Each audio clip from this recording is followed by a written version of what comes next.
YouTube, sorry I'm late. I'm trying to do this with hopefully better audio this time. I just need to look this up here. Nobody's watching, why is it not? Why is it not?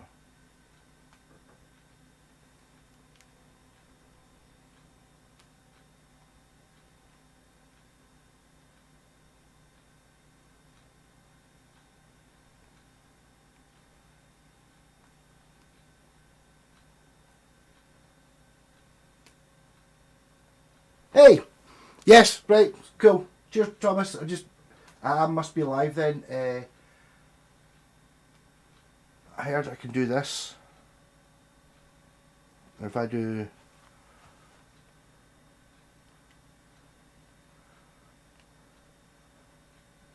that. Nope. Oh, bear with me. I just turned it off, I did. Right, hold on. Sorry, my pal was over and he got away. Toilet paper now. Yep. I want to go there. I want to go to pop out chat.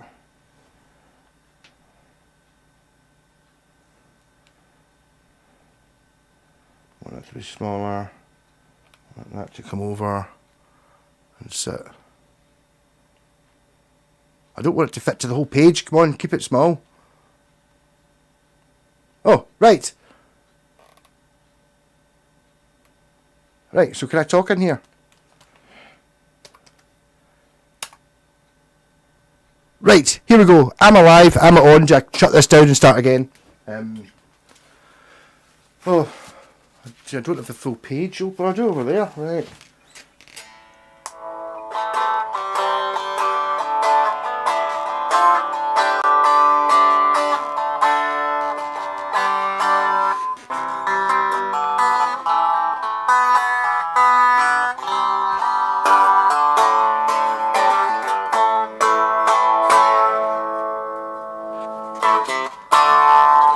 Right, this is confusing. Right, so if I don't need to see that.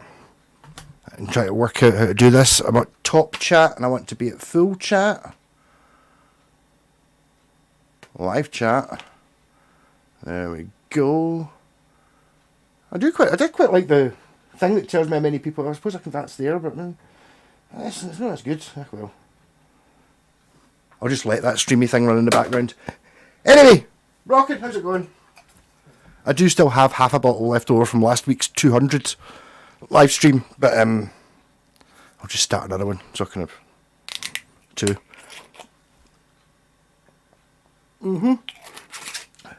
Right. Play a guitar. I've never got to play that one. This has not been tried yet. This will be a good test to see if the... Hey, Voodoo Highway!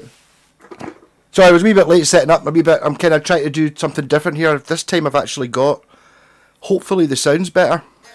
Yeah, I'm doing great. Just a little bit flustered because I quite ran out of time. Right down to the second one, and my pal said he thought he had switch cleaner in his boot. The car's out the car. Yeah. So what time is it actually? 7 minutes past. Oh, that's quite late.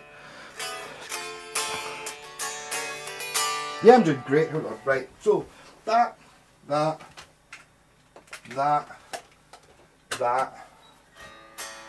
Possibly that.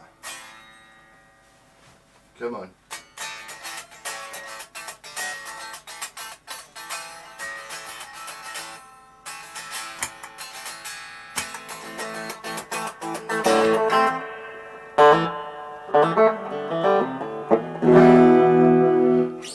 Hey, I'm Wales. Yeah, I was kind of... To be honest, my pal was going to try and get tickets for it and asked me if I wanted to get one. And it was like... No, I expected it to be shit. To be honest, I wasn't expecting it to be good. And I watched a bit of it, on folks' phone videos that were putting them up last night. And I was like, right, okay, well, whatever. And then, obviously, this morning I started watching some of the sets, and actually, it's pretty fucking epic. I wish I'd been watching it.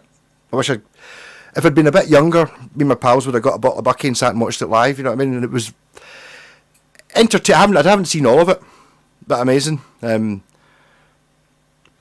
Ozzy was like, see when he was singing, he was pure tearing up and stuff like that. It was like, I don't know. It was good. To be honest, I think it was him that wanted to do it rather than Sharon. But it's like you kind of forget that Ozzy. It was like the real Ozzy, the rock and roll Ozzy, not the fame money version of it. It was like and you could see him pure cracking up doing it. And he did well. Actually, the guy, I don't know, Ross Halfin, the photographer, I think he photographed one time Project Ray one time, so I ended up been following him on Facebook, and Ozzy saw him. He photographs the stars, Scottish guy, and he's like Ozzy takes some pictures of Ozzy, and then he spotted me, so it's like Ozzy's just like sort of and he sees me, he's like up here, yeah, it's like yeah, he's still there. He did say, and he sounded surprisingly good. Yes, I think there was some clever vocal double tracking going on. I noticed, but no, I don't think it wasn't played back or anything like that, because he was missing out words and the whole thing would stop. But he had like an effect, very much a doubler, but like a really expensive one that doesn't really sound like a doubler. Or maybe I don't know if it wasn't auto tune, but something in those things. Hey, Victory House. I mean, I haven't watched good quality footage of the Black Sabbath bit yet, but listening to them, Bill Ward is jamming it, and it's I've just not heard proper Black Sabbath really ever. I don't know, when they were kicking it back, and the songs were dead slow and dead powerful, but the drums were completely different, and it was like listening to War Pigs, and it's like, I think Bill Ward just made it up anyway. There was no set pattern, so whenever, even Alan and Rob was the same, me and him are jamming it out anyway, doing it that way. It's the After the End way, which I was just thinking After the End's now a better name for the band, because it's in the beginning, after the end. Oh, makes more sense. Baba, I'm Coming Home. I know, I thought that was amazing, yeah, totally. Double tracker on his solo stuff, just like the albums. The Sabbath stuff was just pure vocals without the doubler. Oh, possibly. I mean, yes. I mean, it's like, I'm talking about, it's like you're saying Thomas, he sounds a little bit weak, but it's like, I'm thinking of Speak of the Devil. Ozzy's voice is shite. That's what, 1981 or something like that. Like, so the fact that he can still do it at all, and it was alright. Well, the thing about any of the phone videos I heard was, see, as soon as it came to any bits where anybody in the crowd knew the words, an awful lot of people know the words to songs but can't sing in tune or in time. This reminds me of Lovely Peter, the guy with is that shame for shame, that guy in that video I put up. He was singing when Iron Maiden was on. He's a huge Iron Maiden fan, or used to love them, and it was it Fear of the Dark? Oh.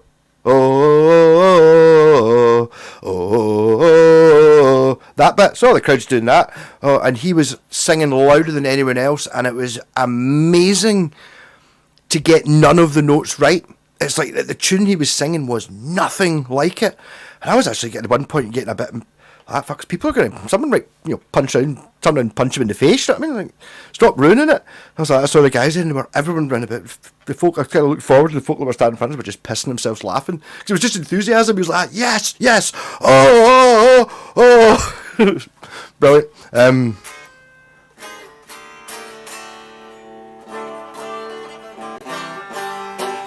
There's so much digital shenanigans in live music. Yeah. I mean, it's like, what I did notice as well, so I've watched the first bit I watched was, is it the Tom Morello band? With a bit to start with Billy Corgan on it, that stint, and that's fucking amazing. It was so falling to bits. They played Snowblind, and it's like, it's mad. The thing about Black Sabbath is, it's hard to play it. There's a certain way of playing it. I keep the King of Sabbath himself sometimes sends me videos of other Black Sabbath tribute bands, and none of them can play Black Sabbath. They can't play the songs. They can play like a pub band version of it where it's all in time, and Sabbath isn't in time. The verses are a different speed from the choruses. That riff does increase in speed by 20%. Did they mean to do it? I don't know. Was it the tape speeding up? Was it an effect? I don't know, but that's what it does when we do it. Oh.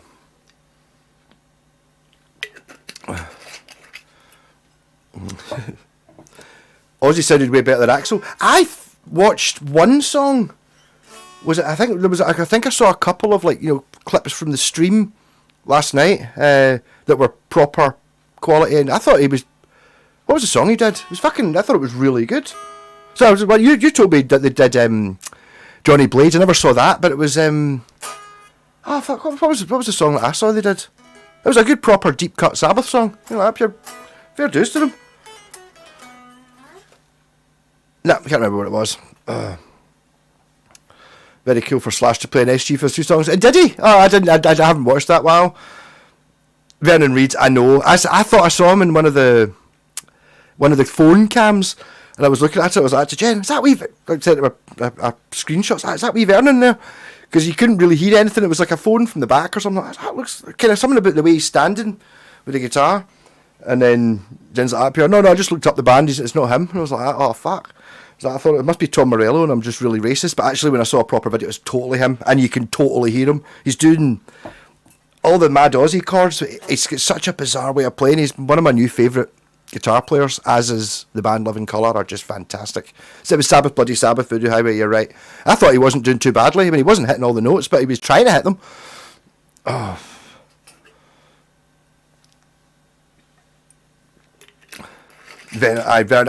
Nuno, I mean, I was never a Nuno fan. This stamp actually on? Oh, it is. But after watching that Rick Beato thing, he's funny as fuck. I think he's great. And then he now makes sense to me. An extreme makes sense to me. A bit strange. But he was killing it. Playing with so much... I think he does... Watching that Rick Beato thing when he's talking to him, I think he does a lot of very pro stints. Do you know, like was it Madonna or somebody played, doing tours where big stage shows where it's it's click tracky and all that shit. So he's pure able to just do whatever it was, because he was playing differently depending on who the rest of the band were. Because obviously, he's just really good. Thought it was amazing. Hey, Mr. Whitestick, how's it going? The sheer breadth of incredible guitars. Yeah, I mean, I was really gutted. It was so much better than I thought it was going to be.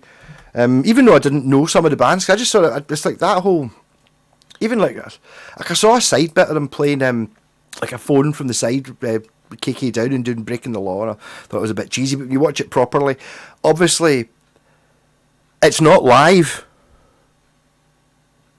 It is when you're there, I suppose. But so you're sitting there thinking, oh, there's some digital trickery and all that shit. Yeah, totally. But I don't know what time it was actually. How live was it? Was it 30 seconds? Was it 5 minutes late? Because if you get 5 minutes to go in and digitally pitch shit things, I don't know. Nuno toured with Rihanna. Hey, Steve. Yes, it was something like that he was talking about. It was just that you could see he's just got that.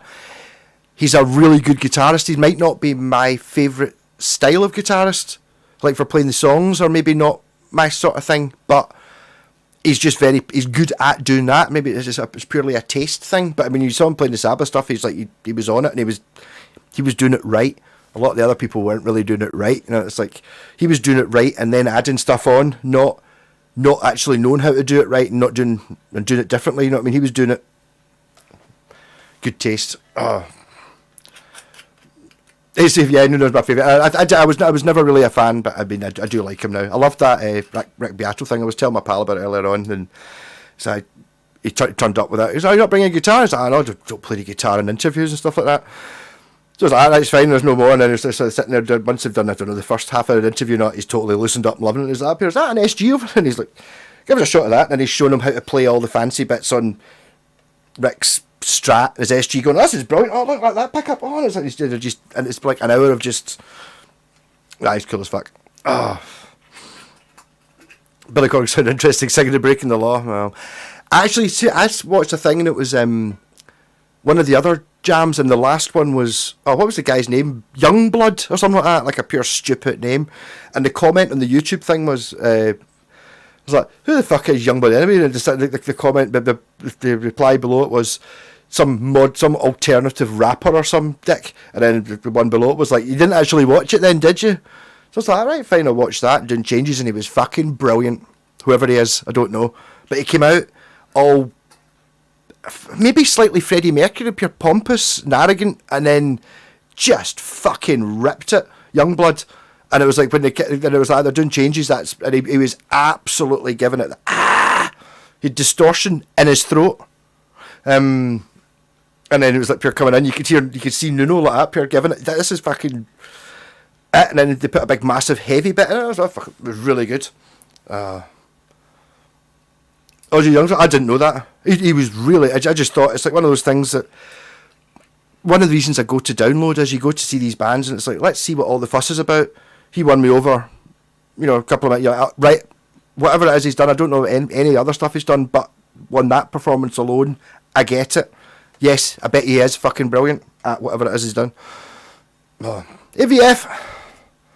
I don't have a thing telling me how many people are on. I'll get some people on. So is the audio any better or any different? I can now see what's going on. I've moved the chat. I think I could probably get it better than that. If I'd had a couple, what I should have done was start 10 minutes early. I'll maybe do that next week. And if anyone's bored, they can have exclusive telling me how things are working thing. Can I move that up? No, it's not letting me move it up. Why not? No, shit, no, fuck. What have I done? Right, I'll just not bother touching it. I'll work it out. It'll be fine. Beato barf? Have you seen him? I get the Beato thing. See, when he's talking about music and stuff like that, if it's not something you're interested in, it's something he's dead enthusiastic about it. But see if it's something, if it's interviewing the right person, watch him do the interview with John Densmore and Robbie Krieger of The Doors, because he talks a little bit at the start, but as soon, what he does is, I think it's Michael Parkinson did this as well, it was like, it's a couple of questions to get the person talking, and then it's just, right, tell me more, and he's just interested listening to it, and then that's when he only talks for 5% of the time. The rest of the time, that's where the Nuno one's so good. At the start it's like an interview, and then Nuno starts to look up, realises that he can say whatever, and that talking about it's like that Queen thing, there's that I've never met, and he's like, what Queen thing, and you talk about Queen for 10 minutes, all these things.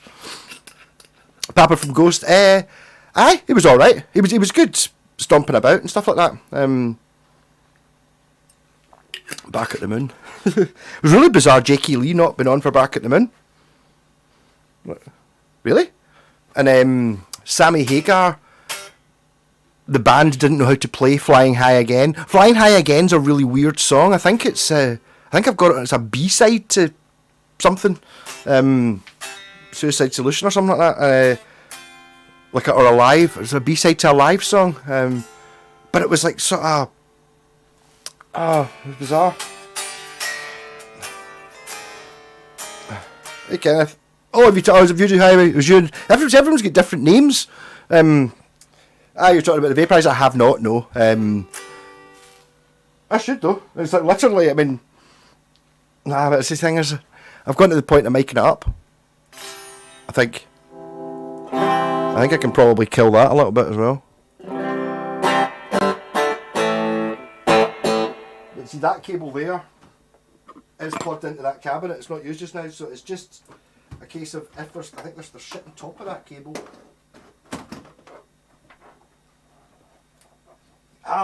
See, it could have worked. The cable's only that long because now to think about it, the socket for the other end of the cable's heat on this corner.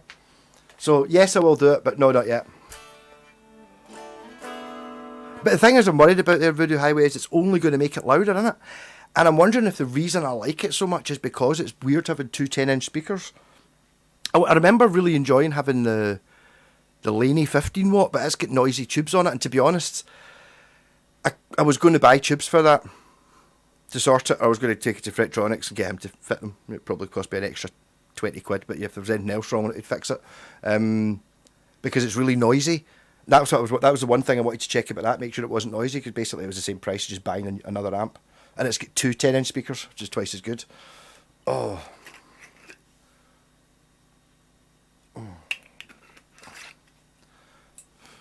I'm surprised he didn't bring out... Jake, did you... Crazy Train with Zach? Crazy Train's that's not a Jakey Lee song. It's like pure... Oh, what did Jakey Lee do? Bark at the Moon is where I go immediately. Later on I would go to... fuck. I need to learn this. I remember it was one of the first things. As in...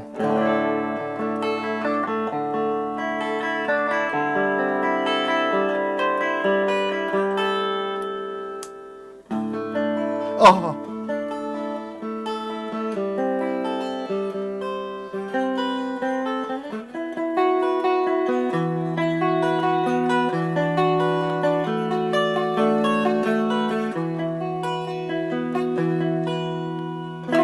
I remember learning that stupidly early on, but that was me just had a wee moment there by turning on the coil splits. That was why I was going to play this guitar earlier. But it's like normal pickups. Coil splits.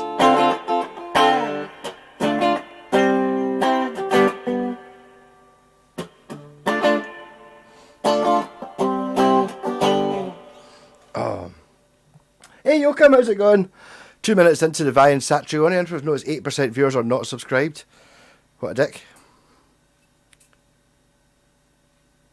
Oh, alright, Rick Beato, yeah, no. Well, I mean, you're looking out just now. Well, I don't really use the muff very much. Basically, I've only ever really had clean and the rat pedal, and the reason I use the rat pedal is, you can't actually see the soft tech, but it's right there. The rat pedal sounds like what the soft tech does, and so that's it. I've never really had any other sounds. I'm really messing about with different amounts of, I keep trying different gain pedals, and it's kind of like what I get with a lot of effects, like effectsy pedals, is like, I can make it sound what I think's really good, but I still think it sounds better when it's not there. If you know what I mean? It's like, it's like, chorus, and you can set it up so the chorus sounds really good. Oh, that sounds great, that's great. Right, what happens if you turn it off? Oh, it sounds amazing now. So I need to work my way in there. It's louder but fuller. I don't know, but I need fuller. It made a huge difference to the wee Laney, because it was a 1x10 going into the 3x12. On the orange, less so. But I don't think it doesn't have a particularly fancy speaker in it. And people complain about the speakers and that being shit. And it's like, to be honest, it sounds so much better spatially than the wee Laney does. The wee Laney's a far more complicated amp. It's got fucking 2 channels and an effects loop and, well, that's got reverb. But I mean, and hundreds of knobs and switches and bright channels and all that crap. And it's pure luxury. That's just a basic plywood box with 2 Shito speakers in it, but the actual cabinet sounds much better. So maybe just 2. It's like, yeah, you can get a 10-inch speaker, like a shit one, or a decent one, and an expensive one, and the expensive one sounds better, but if you get 2 shit ones next to each other, well, that's twice as good, so it's better than having one of the cheap ones, one of the expensive ones.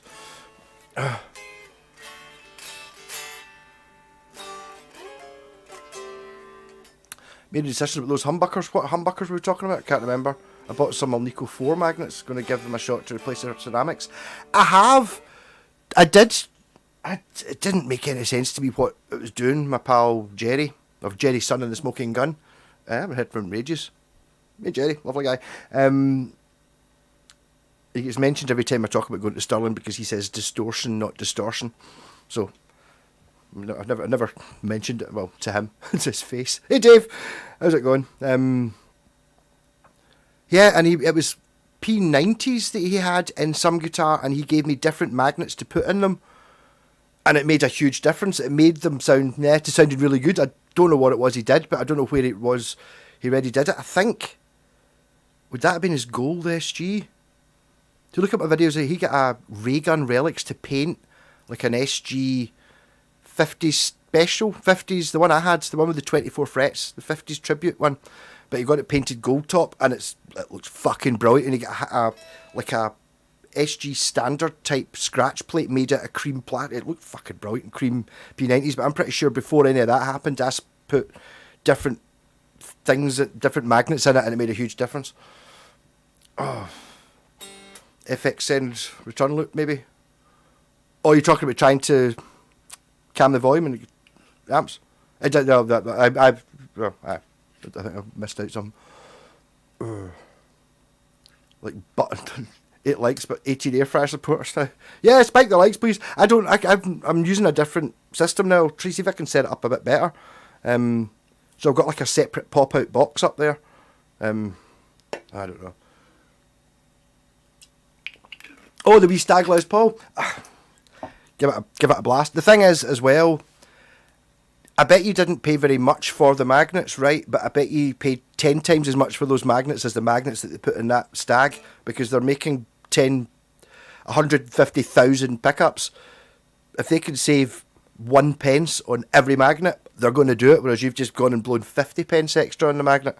So yeah, I mean, I would definitely give it a go and see what happens. I think there's so much... Pickups are mental. Who would have thought that I like really low output pickups? This guitar should have told me that. That was why I was so gutted when obviously I wasn't gutted when I bought the Blazer, because it's fucking amazing and it was 25 quid. But the one I had about a month before from Blitzkrieg shop, one guys bought it, was basically, it was the more expensive model, but it had a coil split as well, and the pickups look the same. It's got Super T6 pickups in it, and I've got Super 6, and the T's for fucking tappable bastards. Whereas this one actually had, which might be the same pickups, this shouldn't have coil splits, but coil taps, but there was an extra tab. I was like, yes. Plus this one, because you now get 9-pole switches, originally you only coil tap the outside. Two would I tap all three. £12 for a pair of magnets. It's worth a go, Wales. And the thing is, if it doesn't work, you've not really lost it. You can put the original magnets back in again. Oh. You might find it's just the wrong choice to pick up. So anyone been watching the Sabbath, has started hear bands in concert before they came on with Ozzy sitting in a chair. Yes, Dave, we were talking about earlier on. It was fucking awesome. Or now, I wish I'd watched it. It was only 20 quid to stream it. I wish I'd done it, but I didn't. It's too late now. But it was really good. Oh. Marco, check out Pop Staples for Tremolo textbook. What? And of course Mavis Staples master vocals. I don't know what we're talking about here. I'm drinking though, but I'm reading it on a funny thing. Plus I'm looking very red for some reason. Is it that light? It's not often my less red. There you go. So that's how you see. I've got that fucking light that makes my hair look greyer than it actually is. It is greyer than it was. Greyer faster, but it gets faster with that light on it. See, look, it's darker below it. Aye. My Schecter pickups are amazing. I'm thinking about... I've got the... You can't see it. J-Pax #1. I was playing it last week, the Strat, and I don't like the pickups in it. They're expensive pickups, or DiMarzios, so they're probably worth 60 quid each. So I put the best ones in it. I've actually got a Schecter Monster Tone 2 humbucker set in a metal, the original Schecter fucking pickups and metal scratch plate from like the really expensive era. But honestly, the scratch plate weighs the same as a guitar. That's it, without the guitar. So it's going to make it a very fucking heavy guitar. But I'm thinking of maybe doing that with that. 55 for the Stag, 10 for the locking machines, 12 for the magnets, whatever I paid for the Duesenberg Les Tread. The Stag stuff, it's worth doing. It's like, the thing about these guitars is, with a good setup, it's not at that Harley Benton level where you have to unbuild it and then build it properly. It's just a case of you have to finish building it. Do you know what I mean? You just have to, they've not spent ages doing the frets, so just a case of that, just tightening up screws and dip, doing all that shit. You can actually make them really good guitars, and the pickups are probably not very good you're probably, I reckon if you're basically talking about buying whatever pickups that look like that you get on Temu or something like that for a tenner for the pair, they're going to be better than those ones. There's loads of the bands on YouTube, lots were better than Black Sabbath. Dave, I've been watching a bit of the, I don't know about the bands. I've watched bits of it, but the supergroup stuff. Why is YouTube telling me to go to bed?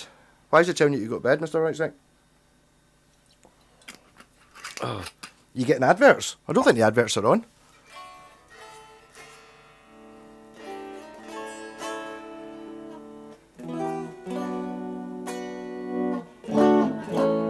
But Ronnie was well impressed with that thing. It was kind of like a joke. He just basically bought a stupid Flying V. It's got the... I put this truss rod cover back on again, so it's a PGM Phoenix 5 active circuitry. But now it does actually it's got an amp in it. So these things, I'm going to mess about with them, see if I can get them a wee bit better.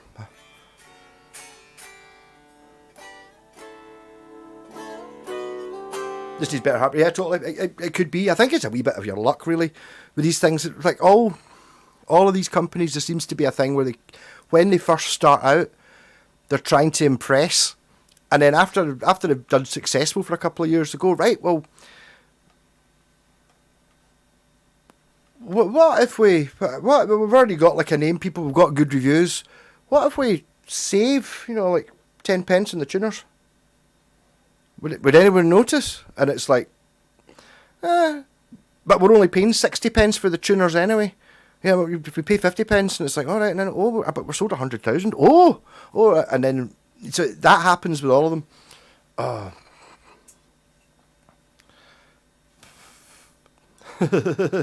Your thoughts on Les Pauls with 2P90s vintage style? I don't know, I was playing my Thor sound, and I had to sell my 2P90s. I don't know. Pygmy Guitars by Malco, yeah, I don't know what it was. Ronnie said it was some sort of fuel management system on a Hondo we used to have, something like that. Ever heard of Nadine? I have not, no. It wouldn't surprise me if I know the actual guitars, but not branded Nadine, or whether they were, I know them from a different brand, or whether somebody else made them, or whether Nadine made them and then they get rebranded over here.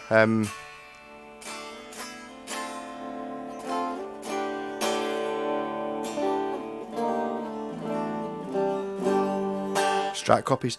That doesn't really know. Hey Jess, how's it going? I'm trying to mess about a wee bit with things, and I was late, and I'm now looking. I always used to look at the chat there. Now I'm looking at the chat there because I've moved things about. I don't know, Nadine. I mean, if they're just Strat copies, I mean, is it like that Tempest I've got, which is an Australian shop apparently? So somehow it ended up in Scotland, therefore worth no money. But it's like CSL if you were in Leeds or whatever it was, or Arbiter if you were in London or whatever, and then they would distribute. So that's how it worked in the UK anyway. I'd imagine America was the same. So, or whatever it is you are. Different brands. We had one called Grant in Scotland, which also branched out in England as well. It would. Yeah, Mr. Westing, I think you should be looking at getting yourself a nice Yamaha. That'd be quite a good... What about that for a video? I haven't done a trading up thing. Maybe do that. What about doing a Yamaha? No, nobody's ever going to trade up, though, are they? It'd have to be a sell and buy a new one. And Yamahas aren't worth any money. That's the thing that would be annoying about it. You could sell it this, then you end up with up here and get 250 quid for it or something. I don't think I paid that much. Fuck off, you're getting this for 250 quid. You know what I mean? That's the price of a new Squire Strat. And this, fucking beat a real one. No made in Japan neck plates are probably not a Matsumoto. They look a bit Fernandez to me. I don't know. I mean, the thing I like about, you can kind of tell, see like with good examples on the wall here, that, the Vantage, the Aria Pro, the Roadster, you kind of know what these are. So I know there's not going to be a shit one. Even with any West Tone, any Aria from the 80s, they're not going to be shit. You know what I mean? If they're made in Japan, and it's like, other stuff, like that's my pal Ronnie's Thin Line, which is... I need to have another shot of it. I've actually got it back off him. Actually, he was over. That's why I'm late, because he took ages to go away. But it's not as obvious what that is. I'm very, very happy with the Tempest. The problem with the Tempest is it's the top of the range one. So it's got... My pal Mole's actually got a birth year 77 Strat that he bought for his birthday a few years ago, and I was playing it a couple of months ago. It was so similar to that. It was ridiculous. It was Tempest. Because that's obviously about a 77. It's that model. It's got the brass nut. It's got the bullet truss rods. Everything's the same about it, apart from it's in almost new condition. It's really fucking similar. And you take it to bits, and it's got a big block trem, steel saddles, and Alnico pick, not my bar magnet pickups and big pots and all that crap, all is stock. So that's like the pure premium one. But you get other ones which kind of look exactly the same, but it's got the bent piece of metal block and the rusty the saddles that are a funny shape and the shitty pickups that are the wrong size, all that stuff. Kind of mental. Fucking shat it there because the chat's gone. Not used to looking over there. Yamaha guitars, but they're not. I can't recommend you buying a new one unless you're definitely going to keep it forever, because you just buy one that's 2 years old and it'll be half the price of what a new one is. And also they're a bit mental. I would totally. I need to. I'd love to. I might do that. Now I've got this picture-in-picture thing. Do like a run through of the mad section of Yamaha guitars that they've always got. A couple. They've got Pacificas and now Rev Stars and the BB basses. Not standard ones, and then they've always got, you want to see the mental room, and they open the mental cupboard and they've got shit like this. Do you know what I mean? But they only make it for like 3 years, and they've always got stuff that's pretty mental. I'd love to see some of that stuff. All that stuff's mental. They were Stencil brand. I've never heard of this term Stencil brand, but yeah, I know what you mean. But it's not like they didn't buy the guitars and then put logos on them.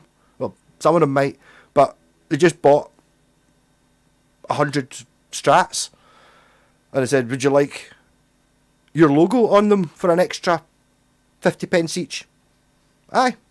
So they came out of the factory with the logos on them, you know what I mean? That's how Ibanez did it. Reckon you start with a Harley Benton? I could do. I've actually got a Harley Benton Telecaster, which that was Liam's. Aye, so I mean I could. The problem is, it's like, if you were trying to trade up with that guitar, so you get a Harley Benton, it's a George Harrison looking Telecaster, I just put that for swap for another electric guitar, what you got. There's going to be folk fucking offering Yamaha Pacificas, which is, I was going to say 10 times better. It's not 10 times better, but fucking, assuming you spend a little bit of time replacing, setting them up, or no, fucking just, it's twice as good. A Roadstar for that, but a Yamaha. I don't have a Yamaha. Exactly, Stencils band. Actually, when I was looking up Gibson catalogues for some reason the other day, in the 70s, it was like, see the actual Gibson catalogue with the pictures of the guitars. It looks fucking exactly the same as the FGN catalogue. It's like FGN have got, Fujigen or whatever the Japanese Yokoshima, whatever the parent company was with their catalogue. They've gone, alright, we should really have a catalogue for these guitars. Alright, how'd you do a catalogue?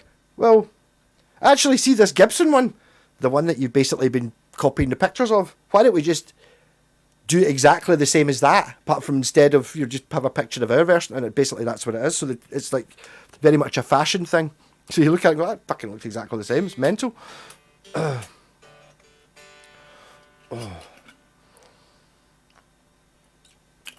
don't know. I did try. The problem is, I remember trying to get myself a Les Paul actually, and I wanted a red one that matched my SG. I can't remember what I started with. I think that the way to do it, I think it was the jumping thing. I was too shit at it. It was too quick. It was like, I think I bought did I not start with a Yamaha ERG that I got for 20 quid? Something like that, and then spent a tenner on it, a fiver for strings and a couple of bits missing, and And then it was like, you're right, so I should have, right, 20 quid, I should have been trading up for something that was like, 70 quid or something like that. And I think eventually, it was like one of those ones where I just ended up with the guitar immediately. Like, oh, was it up here? Trade up. I want something that's like, I did it, but actually, no, that was the silliest one. I did the first one I ever did, or the second one I ever did. I decided that I either wanted a West Tone Thunder bass or an Ibanez Roadster Blazer, and basically I can't even remember what it was. I bought some for 20 quid, sold it for 100 quid, and then I managed to get the following week a fucking Aria Pro Laser and the Blazer, and it was 50 quid up. Like, how these things work. You still have the black Harley pen? I swap.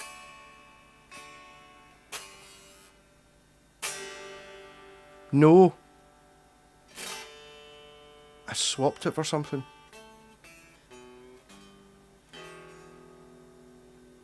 I can't remember. I know who's got it.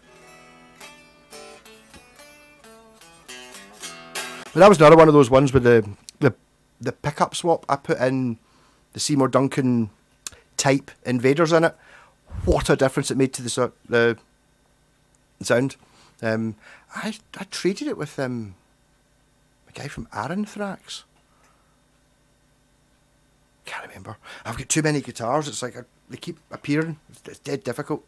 I do appreciate. But it's one of those things. I don't know. It was the guy who was meant to be buying the Telecaster, which I've still got actually. I don't know. I find it. I'm not a good salesman. I know that these things are worth the amount of money that they sell for. I get that like a Gibson Les Paul is not worth $2,500, but it is because that's what, if you put it on eBay, that's what you sell it for. So it is worth that. So I get that, but it's not worth it, if you know what I mean. Kind of bizarre. Hey Stevie, are you getting old? Is that what it is? Acoustic. Did you get a new acoustic, or was it just by random chance? I don't know. See, I've been playing acoustic. I was thinking about that. I've been playing clean so much. I think I've been playing clean a hell of a lot more than distorty. I don't know what's going on. Or is it one of those moments? See, when I got that wee Tirada acoustic. See, I always remember playing acoustics and being amazing at playing, battering out, open chords and stuff, and then always kind of, if you wanted to play something more, it was always dead sparse and kind of bitty, and I could play along with someone, but not on my own. Because it was so good playing the chords. And then I think just because I'd learnt more guitar theory and bass, suddenly when I got that wee Tirada and strung it up and glued it and managed to make it work, suddenly it was like, oh, I could do all the things that I could. Oh, now just because I played the guitar for like an extra 4 or 5 years, it was enough to push me over that hurdle where it's fine and be a little bit more in control of dynamics. Idea with an acoustic is, yes, you can batter the open G and it sounds fucking wonderful, but if all the other chords are funny, picky things, when you get to the G, just pick it lightly as well, so it's the same volume rather than just playing everything as loud as you can. So also, Stevie, it could just be the weather. Maybe the daylight's doing you good. Extra daylight, you're thinking, birds singing, natural things. Oh, hey, Dalcia Leon Dopebull, like I've never met you before. Are you from somewhere mad, somewhere cool? Remember one week there was lots of folk from, was it Brazil or something like that? Like, hello. All the notes you can play with just one chord finger style is amazing. Oh, I know exactly what I don't know what you're talking about there, but I know exactly what you mean about getting into this when you suddenly go, oh, hold on, there's that. But that means there's this, and this, and this, and it's like, whoa. It's like opening a door. I don't know one chord. Yeah, it's fantastic. KDH did an extra video on the problem with BC Rich guitars was worth watching. Yeah, I've actually, Now my third BC Rich, that's a BC Rich Warlock neck. Like a modern one, it's got that horrible fretboard, you know, the... I wasn't really aware of it. It's kind of, I don't know if it's masonite or something, it's like a sort of slate grey, but it's kind of... It's grained like it's plywood sitting on its edge. Jacksons have it. Some of the cheap Jacksons, I don't like that. Oh... Daddy, what did you do in the Tone Wars? It's like, he betrayed and killed your father. Yeah, the Tone Wars. That was good fun. That was genuine. See, when you, Mr. Whiteside, when you put up that thing when you said, "Oh, I shouldn't have mentioned the Tone Wars" or something, I was like, "What?" And then I think had you maybe just uploaded it? It was only like 3 minutes ago. And I was like, all right, okay, Tone Wars. I think I actually mentioned it. I think we've talked about it before. BC Rich had some crazy stuff. The BC Rich Widow's headstock is like, oh, the cut looks like a pair of balls unless you can ever... Yes, I'm aware of the Widow headstock. I quite like... Depends what kind of guitar it's on.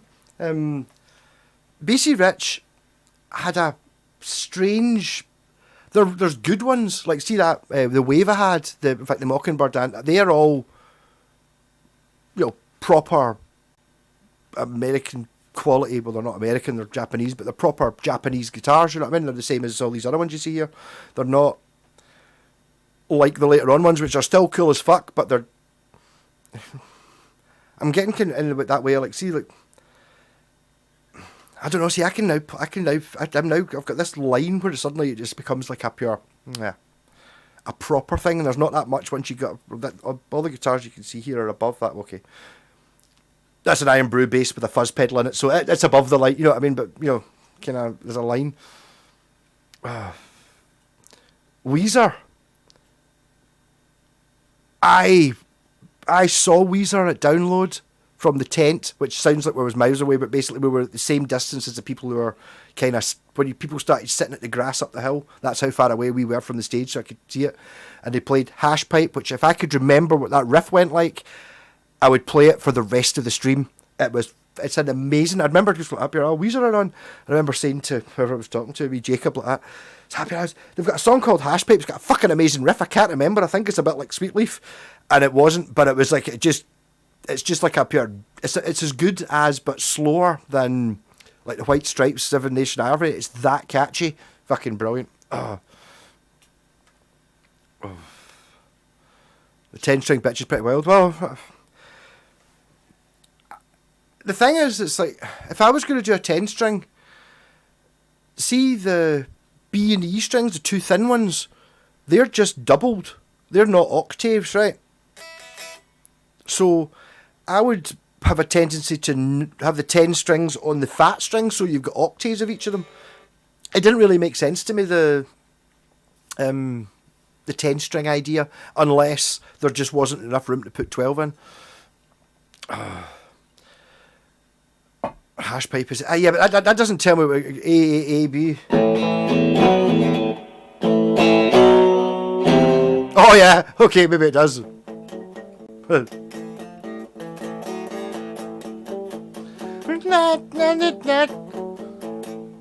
It's not that note though, is it?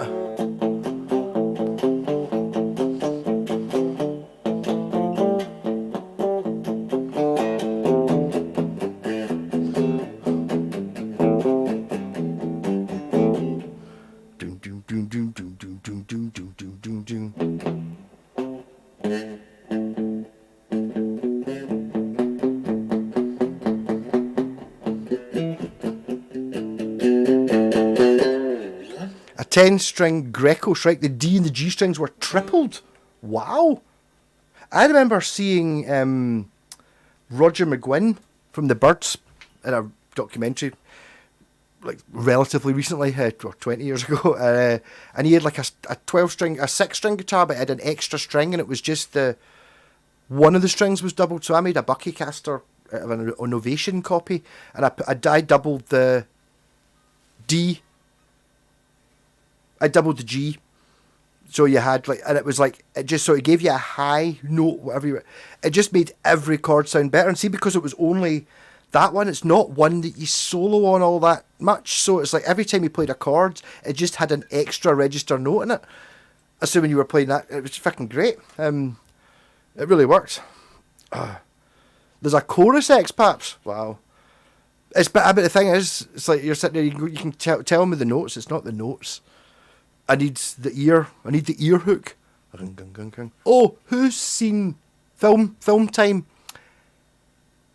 Oh, fuck, it's hard to remember. Oh, it's there. Heavy Trip. And Heavier Trip is the film I was talking about. If you type in Heavier Trip after the stream into YouTube, you'll see it and you'll want to watch it too. It's fucking brilliant. I only found out about half an hour or about an hour before I started that it turns out it's a sequel. The one's called Heavy Trip, and it's like a Norwegian black metal band, and it's done by fans of it, so it's Spinal Tappy. It's brilliant, but really well done. The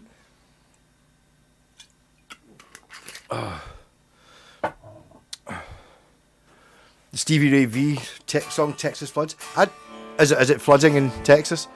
Nashville tuning. I've done that before. I think I had a double neck with Nashville tuning on it before. It's basically just the thin strings from a 12-string set. So I can't remember why did I have a double neck. I definitely had Nashville. In fact, the triple neck Flying V. So I had a fretless bass, a Nashville tuned guitar, and a normal guitar. And as that appeared, all right, you're just thinking, oh, fretless bass and Nashville tuning, oh. And I think the top guitar was a Telecaster. That appeared, all right, we are doing some serious country. What does it look like?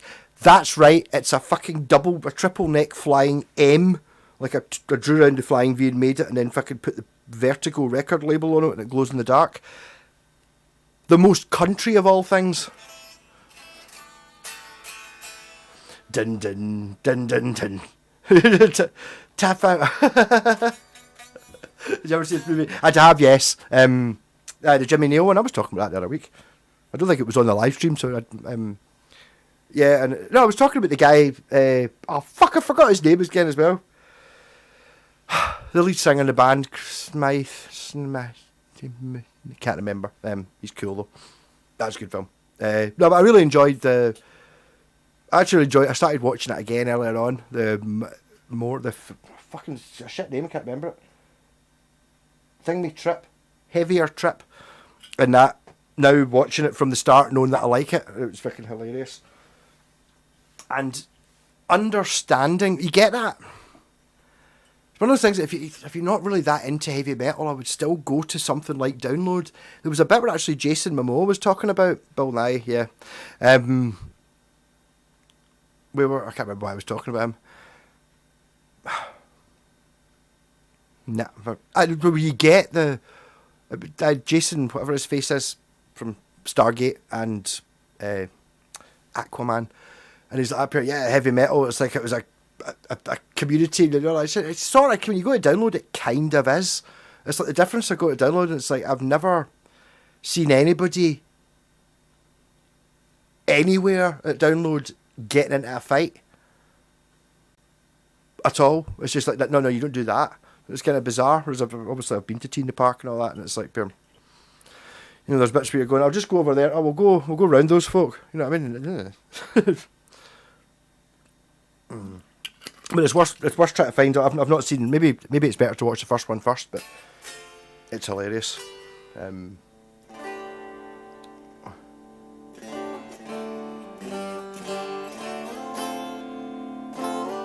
But like Spinal Tap, it's one of those ones where if they'd done it and been insincere, it wouldn't have been funny, it would have been shit. It's totally real. Another film I need to watch that one. Is it called Airheads? I need to watch that again.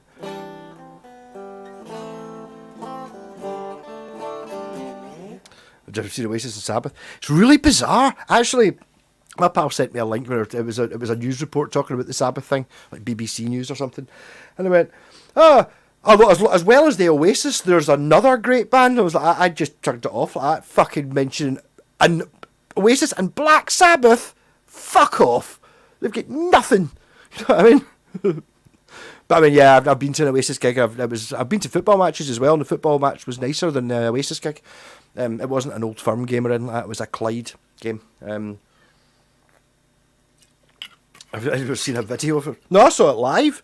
I was in, even before the gig started, we were in Edinburgh, just up the hill from Murrayfield. There's like a big college building, looks like George Harris's house, just kind of on the main road, but it's got a big lawn in front of it. And we were sitting on a bench, drinking Mad Dog in the sun, and there was lots of people sitting on the, just sitting, having picnics, basically carry-outs, like you do at any gig you go to, any gig I go to. And then you started hearing this mumbling, and then there was basically just big rammies, and there was folk coming out with bleeding and stuff. And we were sitting there just like, what the fuck is, what? And it's not like there was two people fighting, there was lots of people, girls, pure hacket, girls, yeah, fucking shouting at each other now, like, what the fuck's going on? It was mental.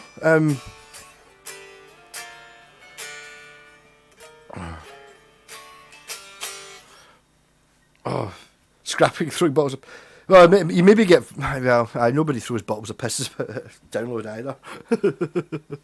Yeah. No, but I mean, and even when I saw the gig, we were kind of on the side of the stadium, quite high up. It was quite steep seating, and it was literally the crowd was moving in bizarre ways because there was fights breaking out, and it all over the place. Like, and we're not talking about a couple. Basically, at any time in any song, you could look down and there would be a fight somewhere else. It's mental. So, aye, not for the music people. Sabbath conquered the world. They did. The thing that got me in the Sabbath thing was, who was it that was playing? Guns N' Roses could play Sabbath Bloody Sabbath. What was it? But some of the bands weren't in it enough, if you know what I mean, to play it right, to make it actually sound like it. I heard a disturbing thing about the wee guy from Disturbed, but the version of Sweetleaf was wrong. It's like, no, Nuno's sitting there trying to play the mediator. It's like, do I play along with the drums or the other guitar or the bass? It's like, I'll play something that's kind of in the middle kind of thing. It was awful.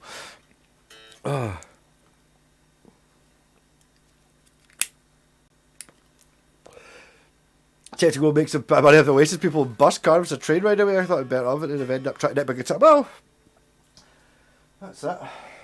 I don't know. I couldn't imagine anything worse. But the thing is, it's like one of those things that say, I don't know. Here you've got to play, I don't know, a Madonna song or something like that. I bet you I could fucking rock that up, whatever one it is. Yeah, probably. I could make it work with a one distorted rat pedal guitar, Judge Death bass thing. I can make that work. Oasis, you can't do anything to it. It's just, you just play the chords the way it is. It's like, but anything else you can make it so you do like it. I was like, I don't really want to play that Dire Straits song, but you can play it louder and more rocking, and you can do things with it. There's different ways of playing it. They're just not there in Oasis. Yes. There's no denying Satan's influence. That was a brilliant bit in that. I think when I rewatched that film, the one with the Norwegian metal band, when the band are talking to themselves, they're in Norwegian, so maybe 10% of the film's in Norwegian, and I didn't have the subtitles on first time I watched it. But the second time, when they're sitting there and they're like, the four of them are in prison, so they're in the sort of the prison office. Is that, who is it that wants to see us? Is it our lawyer? And they're like, no, he said he'd never see us again. Like, all right.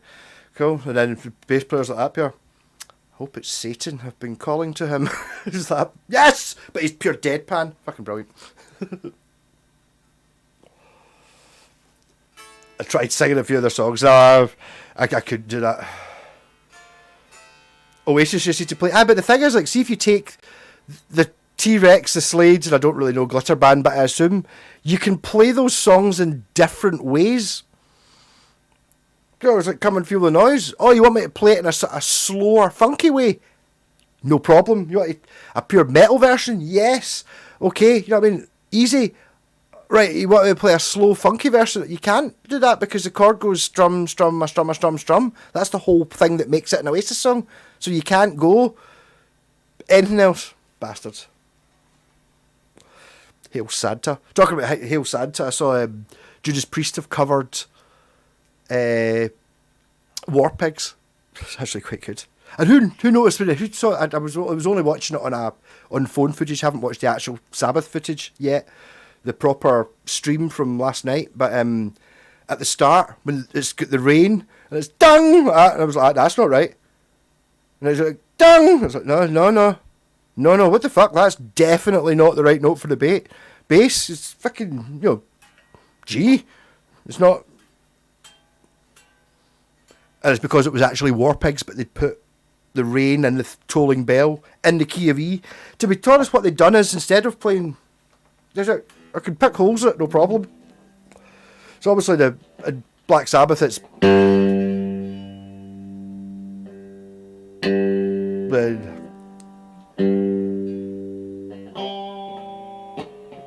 But when you're playing it here... Don't play that one! Play that one!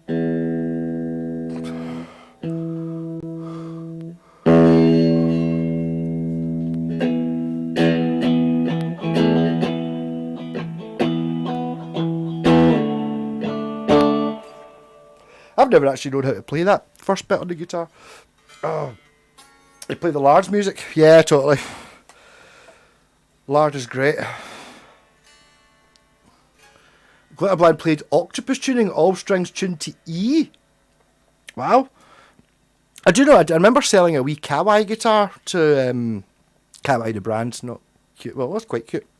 It was probably Japanese, so there you go. So it was Kawaii and Kawaii, a Kawaii guitar. And he was going to tune it F sharp. It was F sharp, F sharp, F sharp, F sharp, B, F sharp, something like that. It was like, right, it was him that told me that he was into Sonic Youth, and any string can do any note at any scale length. It just has to be the right thickness of string. And it was like, that stuck with me. So it was, yeah, that's it. It just has to be the right. Maybe we can't, you can only get to a certain octave, but I mean, yep, any string can do anything.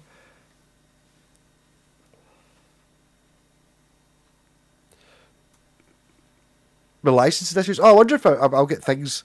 I got my first ever copyright strike last month, and it was for a video from about 10 years ago of me and my pals playing the 3 Washburn guitars I had, playing a Bryan Adams song, like whatever was the hit, whatever the single was about 10 years ago, and we're not even playing it well, and we don't know the words, we're just kind of nah, and I got a copyright strike for it last week, and it's like, there's nothing you can do. It's like, you've only got... You get 3 strikes. It's like, but it was fucking 10 years ago. What the fuck? How'd you even find it? And I'm covering the song, and we're not even good at it. How does that work? It's kind of bizarre.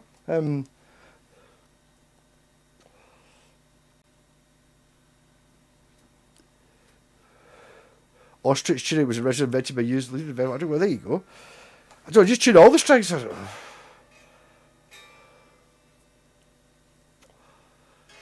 You can get to dad with a normal set, so you can play all the A's or all the D's.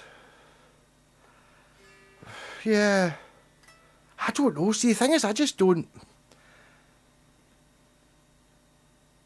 I don't know. It's a weird one. The alternate tuning thing is something I've just not done in the first year of playing the guitar. Maybe the first year and a half. I went through this. I used to tune to. Used to have it written on my wall. Used to play Kashmir, Street Fighting Man. These sort of things. I don't think I ever did Dadgads, and it was like, it was too much hassle to tune the bastard back up again, so I just gave up. And I've just not felt the need for it. It's like I'm nowhere near. Every time I play the guitar for more than 3 minutes, I play something I've never played before and go, oh, I know whether to do it again or not to do it again, or when it might work and when it probably won't work, whatever it was. So it's like, it's kind of bizarre. Don Henley is a team of lawyers. Yes. But did you get done for one? That wasn't a copyright strike, because they wouldn't let me publish the video, and it was the intro to Take It Easy on an acoustic was obviously I was too good at it. So I fucking playing stuff all the time. And saying that, we do get I get copyright strike for every single Black Sabbath song we put up with the band because, well, fair enough. Not that I'm monetizing it. I don't get a copyright strike. I get a copyright monetization not available. I think there are adverts, but I don't get the money. Sabbath does it. I think it's actually Gene Simmons that gets the money. Oh, my daughter says I play in bad dad tuning. Ravensmead. I think that's... Your daughter's obviously good at the dad jokes. That's a fantastic tuning. That's a fantastic joke. Yes, absolutely love it. Only for a very specific... But imagine we were all sitting there around at your house and your daughter came in and said that. We would all be pissing ourselves laughing. Damn right. Well done. So, yeah. Hope was that one of those proud moments. I kind of get the impression that was like a little bit like the one when I went down to download in the Panda and I managed to get 92.5 miles to the gallon in the Panda. So I sent a first photo to my dad of the fucking 92.5 and he's like, so happy. Well done. Yeah. 92, so my son get 92.6 miles to the gallon on a run, huh? Brilliant. But hell mix. I was actually thinking about Lars the other night, and it's like Don Henley's very simple. I suppose they both play the drums, but it's like Lars just it can't be. I don't think I'd ever heard him talk or anything. He's just got one of those faces that you just wouldn't mind punching, even if he was lovely. Do you know what I mean? It's like, I'm sorry, you just got a face that you look like a smug wee bastard. I want to punch you. You know what I mean? It's like, I mean, I don't think it's anything. No reflection on him. Actually, when I saw Metallica twice at Download, he was brilliant. The Metallica were actually really good. But the actual, I didn't really like the songs particularly, but the actual band dynamic was Robert Trujillo was nowhere to be seen. Kirk Hammett was playing. I'm playing Peter Green's Les Paul, so I want it going straight into the Marshall. I don't want any effects, no fucking reverb, no, don't treat it. So it basically sounded like him was just playing through a 10-watt amp at full bung. That was it. It totally stuck out the mix. Like, look, Dave, do you want to stop playing the guitar while I'm listening to this? It was kind of like that. It was awful. But singer Hammett, Kirk Hammett, no. Lars Ulrich. That's annoying me. Singer was fucking brilliant. But Don Henley has a face you just want to punch. He just looks like a dick. Never really heard him talk. I don't know anything about him. I've kind of heard wee things about him being a dick, but looks like a dick. There's a glam rock trick where you tune everything to the same note. Actually sounds wicked difficult for adding textures. So that sounds like your ex-paps. I mean, these people have just got guitars lying about. You know what I mean? I don't know what it's like. I remember my pal laughing when we'd both been playing for, I don't know, a year, and he bought a book, or he got a book out of the library on how to play slide guitar. And I was like, ideally, you want quite a high action, so just get a spare electric guitar you've got lying about and raise the action up for playing slide. And we were like, who's got a spare electric guitar lying about, fuck's sake, who's got... And it's like... Yeah. You've had some notices, but we're given permission? Well, there you go. James Hetfield, you're right, yeah. I like Kirk Hammett. I quite like, again, he was in the Rick Beato thing. He was quite cool, but he wasn't good at Download. He didn't have the... I was very, very drunk when I remember very little about Download, but he was like a weak thing. Hetfield was a fucking rock. You couldn't... Trujillo was there, but not... It was Hetfield and Trujillo and the drums were with him, and Lars was a wee bit... Kirk Hammett was a bit wah-wah-y.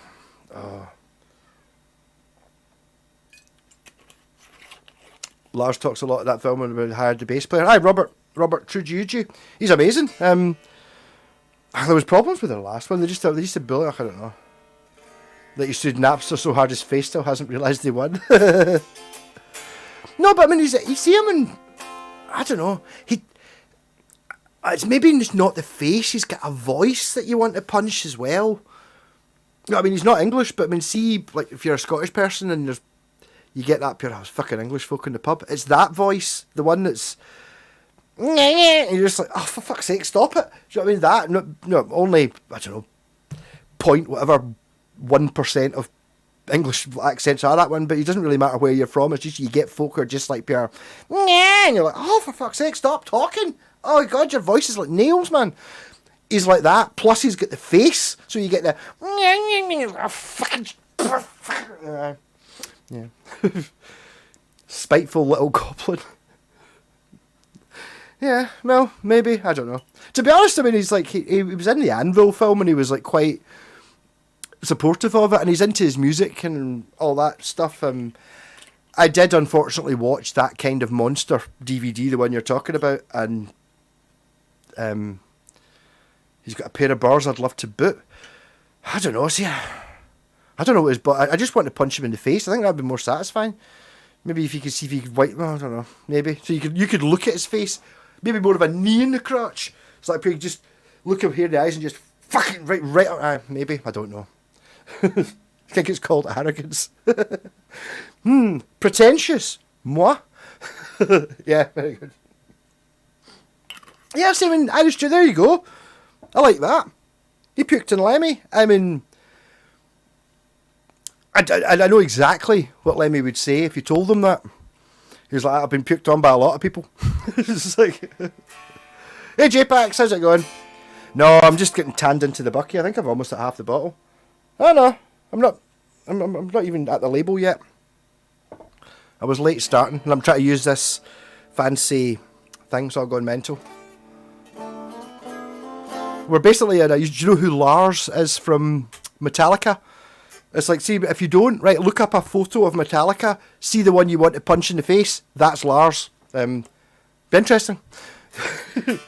With your face like a customer, it's like, he's big into art. And he's big into art.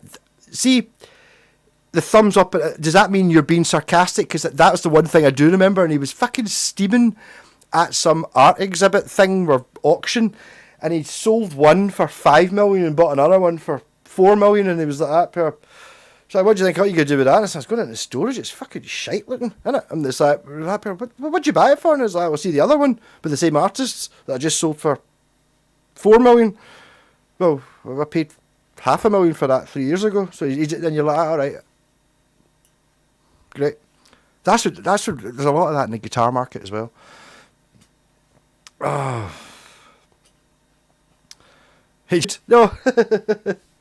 Yeah, sorry, I read that as a question, because normally people give me questions. Jen, you were entertaining last week? It's like, yes. No, Jen, that went really well. I did want to, try to work something out, but there's a certain point where it's like, the only way we're really going to do it is just fucking I've got no plan. I've set up the camera so it's sitting there, and then we'll see what happens. But that's the first time I streamed on the... You try Rave? That's like Mad Dog, but from Stronger. That's with your face like a cobbler's thumb. Yeah.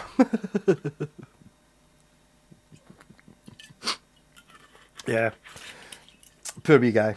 I was saying earlier on, Jen, about Vernon. If you watch... I can't remember which band it was. At one of the super groups at that Black Sabbath thing, you can totally hear Vernon, and he's standing there. He's actually got trousers not dissimilar to this. Standing there playing his mad chords with so much effects on, it's ridiculous. And basically 90% of what you hear is him, but he's just pure. Oh, he's fucking amazing. He's one of my favourite guitarists, is Vernon Reid. I don't know how to do anything he does, but I really like it. A Harley Pigeon Big Tone is actually called a Big Tone. To be honest, you see the t-shirt that I bought last week?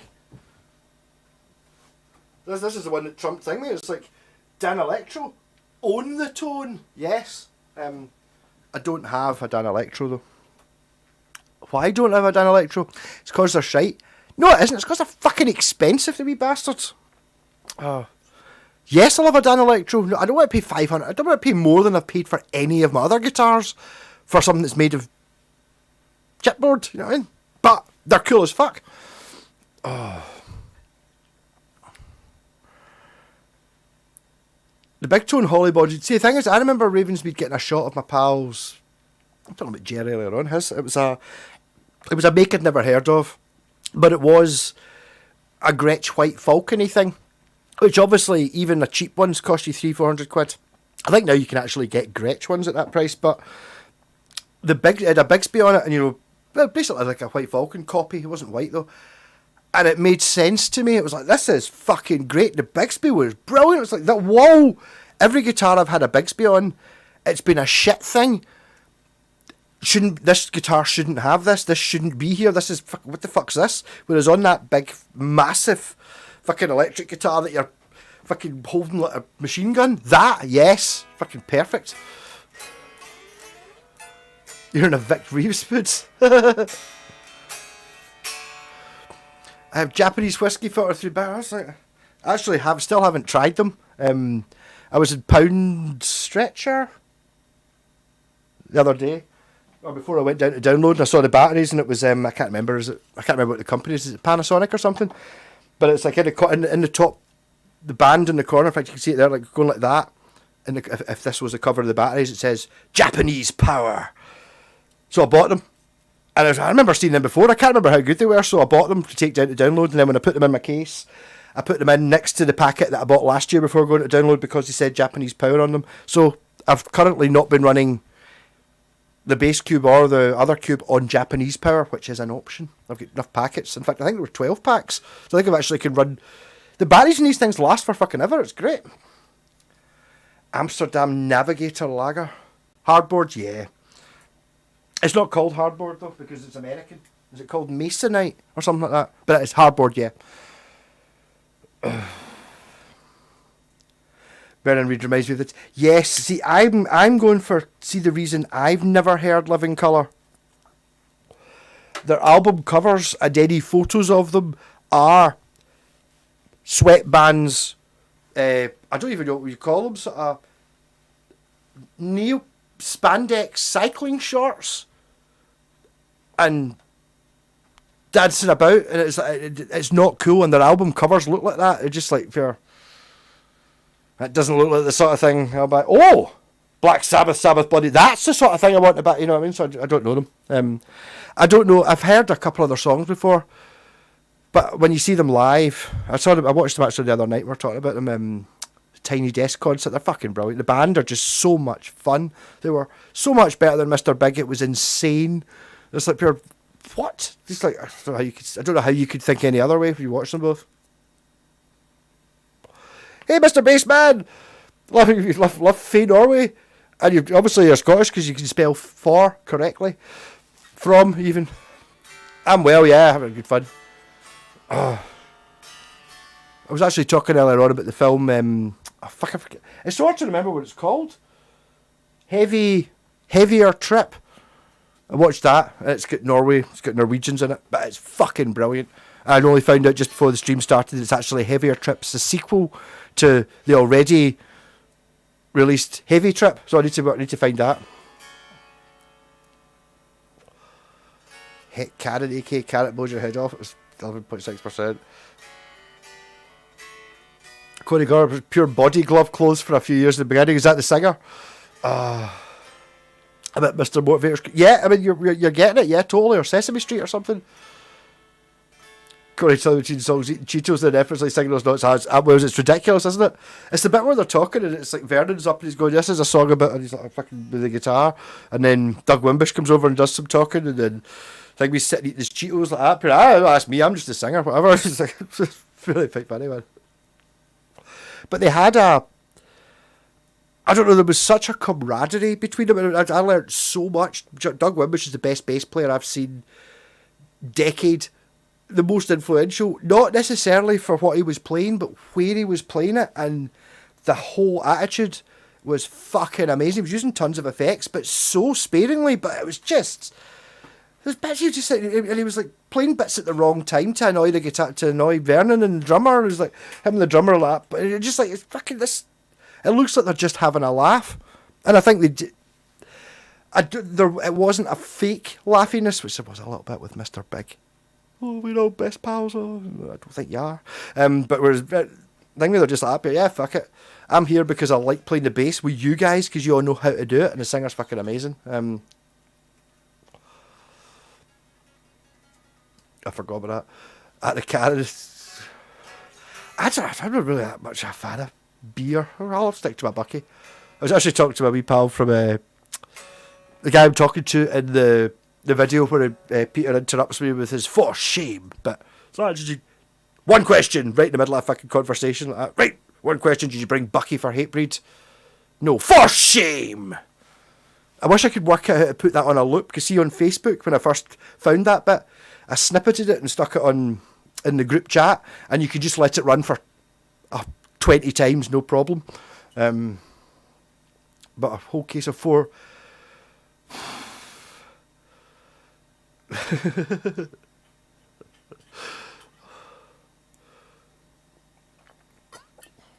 How casual? Oh, Living Colour.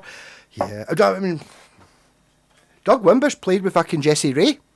That's how I knew his name. That's how I knew who he was. You know, but it's that thing.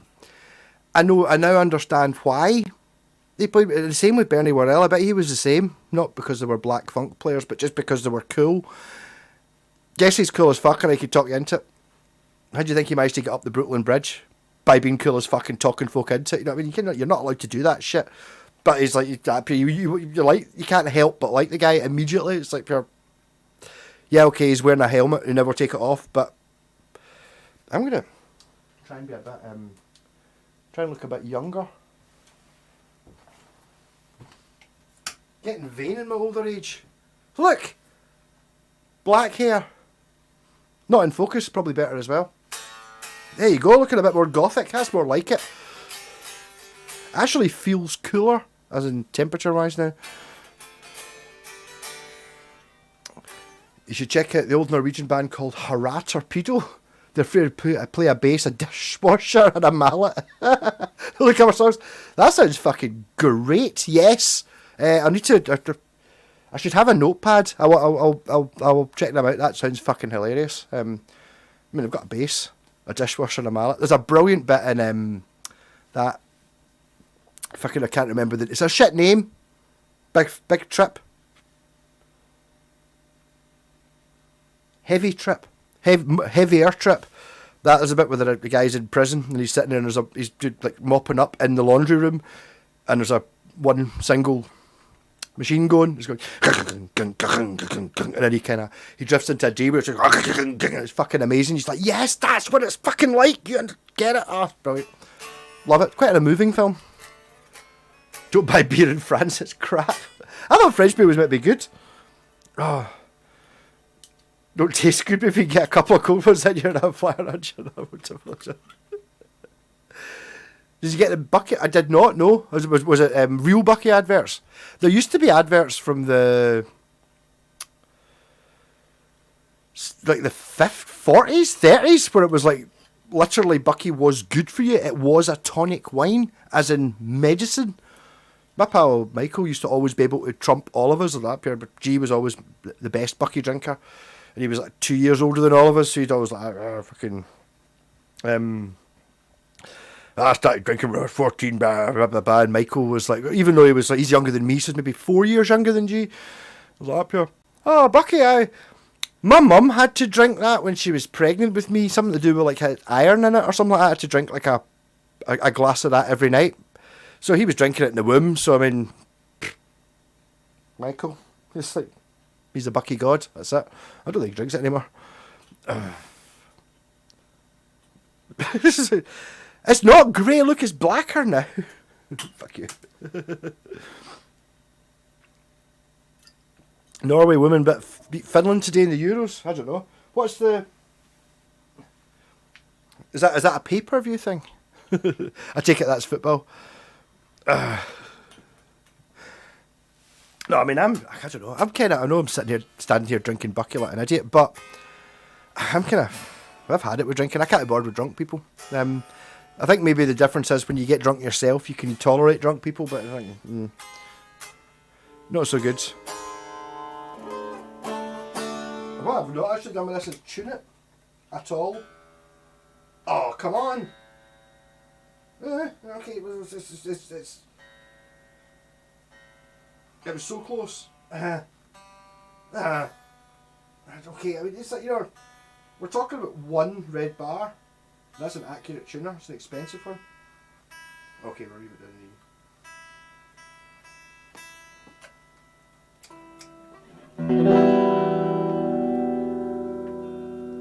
Oh, noticing that reverb button going up a little bit high.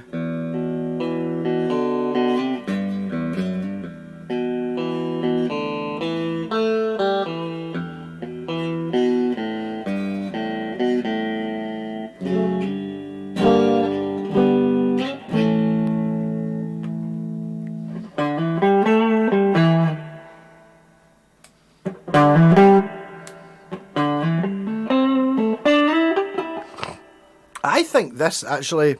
Hey Sloaney, yeah, I was looking a bit grey on the top. I don't mind looking grey from the front because you can see it's got the thing. Vanity.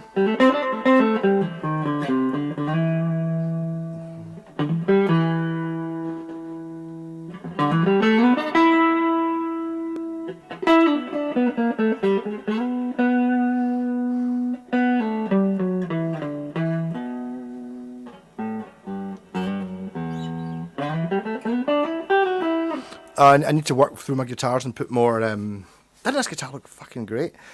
It's really bizarre. I think the reason, it's just the thing I don't like about it is, but I wouldn't change it, is if it had a humbucker on the bridge, or if it had a tremolo. It's the fact it's got neither. It's like a Strat that's been amputated. It's like, but I mean, most of the Strats I've got, they don't all have trems in them.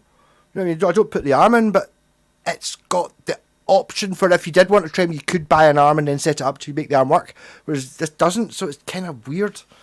I think I was going to say something sarcastic, but I can't remember. I got distracted when I watched the video earlier on by playing the echo. I didn't know you had an echo. It was hot. I was drinking beer, went down smooth and quick. Yes, yeah, it's like crazy. Dun, dun, dun, dun, dun. Yeah, with your capo, ditch the fucking capo. You're playing open chords. If I can just play the bar chords or whatever it was. I shall take note of such things, Sloaney. Hopefully, is the sound any different than it was 2 weeks ago than it is normally? Because I normally just use YouTube to stream. This one I'm actually using streaming software, which is designed for streaming computer games. That's how I can get different windows up, and why for some reason the camera, although it's widescreen normally, in this it's like letterbox. That's why there's a black gap down the side of the screen there. To be honest, I don't even know what it is you're seeing. I assume you can see me. Is my finger still in? I take it that's the end of the screen, but how far? About there is how far I can see, but that's because I've got a thing in the front. Fuck knows. Yes, it's called an SC400. It should say that on the truss rod cover, but it doesn't, and the truss rod cover should also be black, but it's an awful well-made looking truss rod cover, which just, it reeks of being a factory-made truss rod cover. Maybe it's for a different model, I suppose, actually. Sounded, yeah, we go, yeah, totally. Cheers, Sloaney, like it. Mm-hmm. I can even change it. I can change the colour of that light as well. But that's actually a light that was meant for filming. Now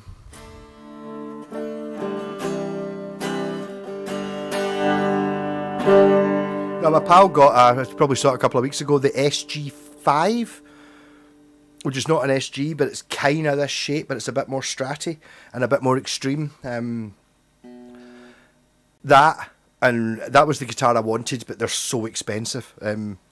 Obviously I wanted an original one in the 60s. But this was the closest thing I could find. It's got a similar shape, and it's obviously styled from it, but it's a kind of its own wee concept. Love it. I remember bringing some home from my dad's try likes a beer, and his 10-minute dog walk took him 2 hours. One of my first carryouts was a Kestrel Super. I don't know why I didn't just buy Kestrel, because Kestrel's nice. I remember we used to get, for some reason during the summer, when we used to go camping, I used to work in a co-op, and there would always be like 12 packs of Kestrel, which were normally cheap. They were probably normally only like, I think you're talking about a tenner for a 12 pack of Tenants, so they were maybe £8 or something like that. But because they were going out a date at the end, on the end of June or July, whatever it was, it'd be like £2 for the packet. I remember taking them camping, and they were fucking great. Okay, they were only 3%, but they were just so much easier to drink. They just tasted so much nicer. It was like, are you buying beer to get drunk, or are you buying beer because you like the taste of it? I wonder if, I don't even know if you still get Kestrel. But Kestrel Super was just that, it's that stuff where it's got antifreeze in it or something like that. It's fucking terrible. That was the only time I've ever had Kestrel Super, by the way. I have had a sip of super tea and shit like that, but I've never bought a can or anything like that. I've got a 3-foot gap, black gap. I mean, and a 1-inch of my iPad. But I mean, if I've had, well, this, you can help me there, Dave. See if I do. Right, where's the cursor? Fuck, alright. Can I? Nope, not that one. Can I? Nope, fuck off. That one. That one.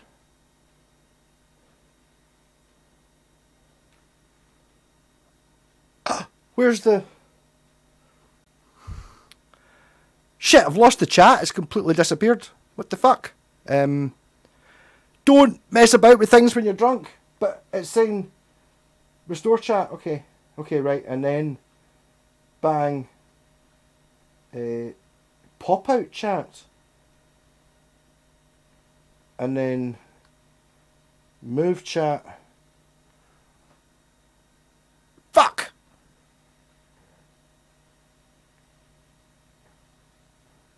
Right?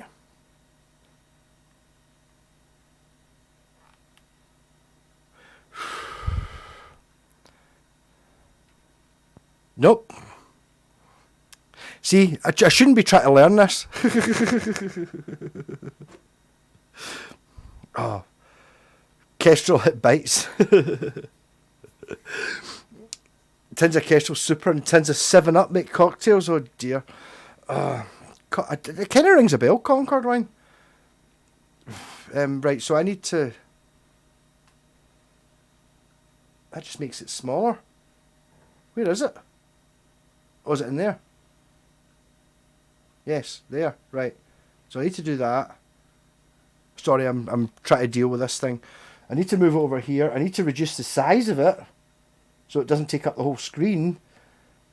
And then I need to move it over into the other... No, fuck off. Also, I'm seeing that you've actually got quite a big delay from what I see. Is that exactly the same or any different or better? Oh, fuck. Shit. I'm only getting half the fucking chat now. That fucking annoying bastard of a thing. Okay.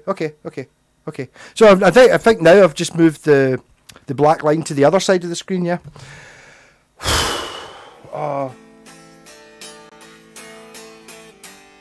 Yeah, but the gap, I mean, the only other option I've got with the gap is, right, because it's in a fucking wrong ratio.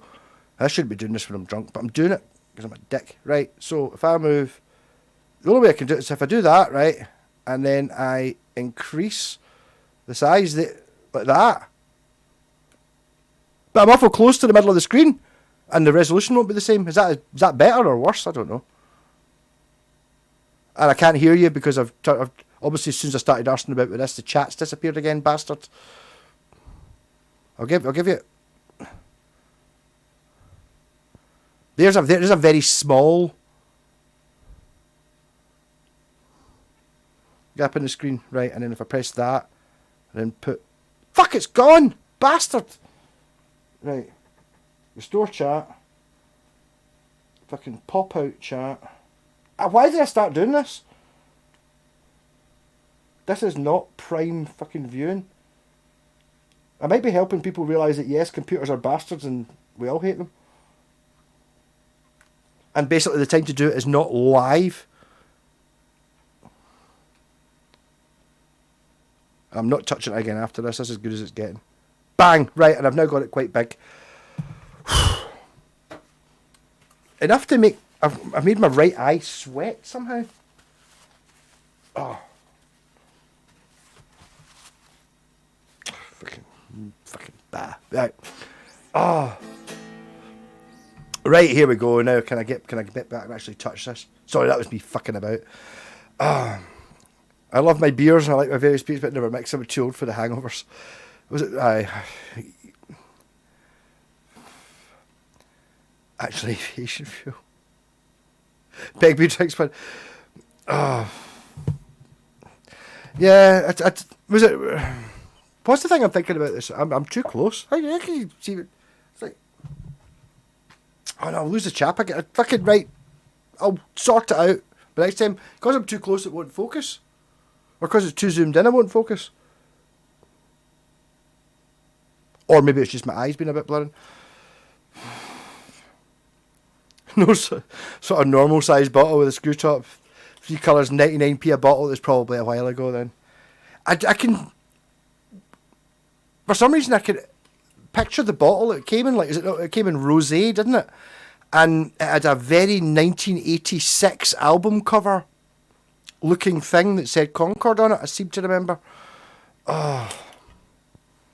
Now I got widescreen. I get widescreen zoomed in, but the camera fucking says on it widescreen, so I just don't know how to use it. I should maybe just Google what's the best streaming thing to use. It's not wanting to focus on me though. It's there is a way of fixing it. I don't know how to do it though.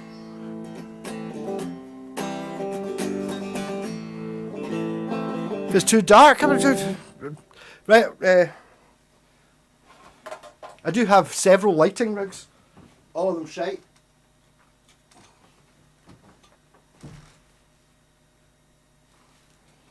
That's the normal light. Well, there you go.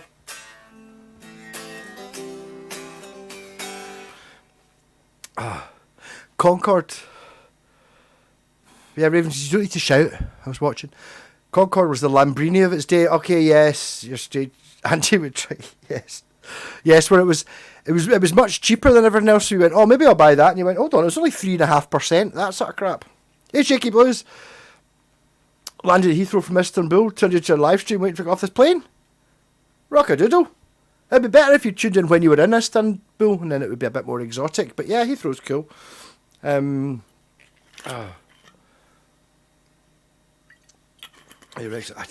know, I watched, I think I might have even seen Trainspotting in the cinema, but it was too close. It was too close to what I was aware it was actually true. That I kind of didn't like it. I lost one of my pals to heroin, so when I was like 18 or something, didn't know anything about it.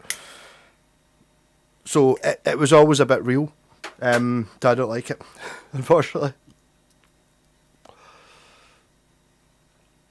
Scottish need to get my eyes to. That's a terrible joke, Mr. Whitesnake. That's not as good as the one whose daughter was it that said earlier on, your bad dad tuning. Yes. I need to try. I mean, I don't know. I've got too many things. Was that the? You were underage for Trainspotting and you were married. Does that work? I don't know. I don't know the exact dates, but I mean, there you go. Yeah, I don't think I saw it. Yeah, I don't think I did see it in the cinema. I think it must have been on video, or whenever it was it came out.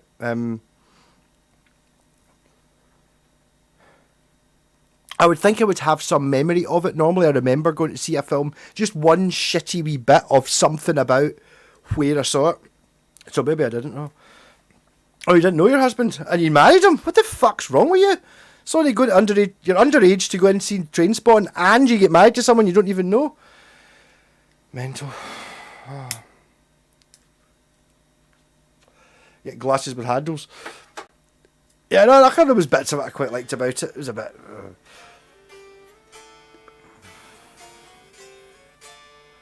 Don't know if you've read much of Irvin Welsh's stuff. See, I read the book for Espadare Street when I was working in Paisley, because the flats I were building on were on Espadare Street, and I read it just for the sake of it, and I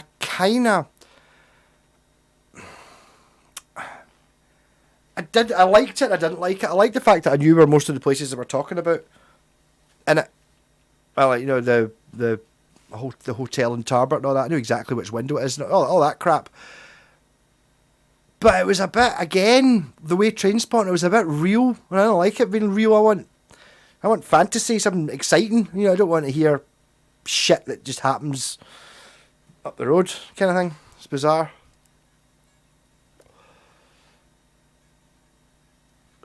Shallow Grave. I think I'd seen Shallow Grave quite early on, before Trainspotting was a big thing as well.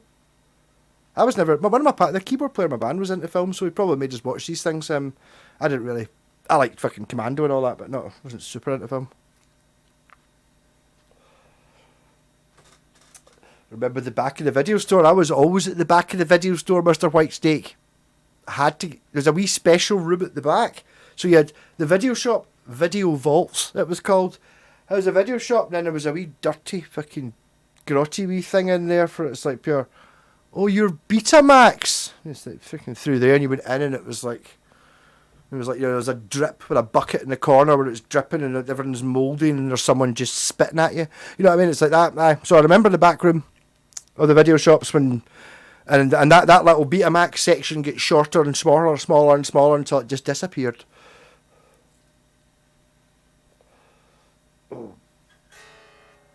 First Doug's, what about average reading in almost 4 single coils? I've got a guitar made in Vietnam, they're reading 11.23. It's not, it shouldn't be that, no. It depends what it is they're designed for. The reading, it doesn't tell you how good the pickup is. The reason people use it is to prove that that's what it is. So if you've got a 1975 Gibson PAF, sorry, I'm just waving, try and get tuned, but I turned the light on. Bastards.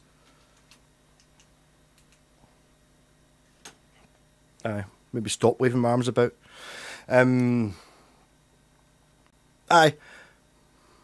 But basically, it just tells you how much wire they use. It doesn't tell you anything about the output of the pickup. So you could use it to say, I've got a 1975 Gibson Les Paul pickup. Look, it's reading 7.8.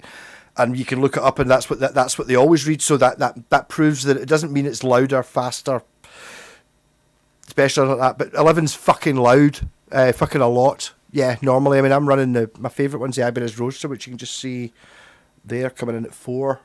Is it just under 4K? I think. I don't even know what these split to. But yeah, I like lower ones. 11's kind of. But I buy single coils because I want to play Metallica. Okay. You don't want humbuckers? No, I want single coils, but I want to play Metallica. So it's going to be really shit for Dire Straits, that. I want single coils. So, not the friendliest streets, especially when the pool hall emptied out. Was there a pool hall? I'm sure. There was definitely Espadere Street, or there was a pizza. Espadere Street not only about 100 yards long, it had a pizza place on it, because I remember getting a pizza in there and it was shit. But there used to be an amazing place round the corner that did an all-day breakfast for like £1.80, and it came on a paper plate with tinfoil on it, and it was fucking brilliant. Beans and all that, it was fucking brilliant.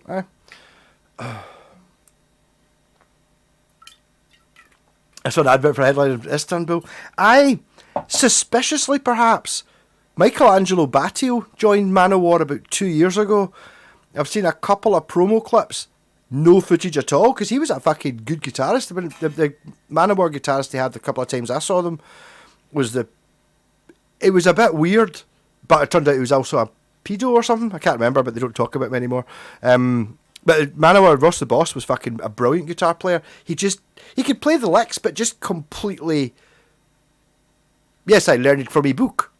Just the notes from the book. Oh, what about a little bit of energy in it? Nope, I play the note from the book. And you're like, that freaking dick. I think he was actually American, so I don't know why I'm doing him in that accent.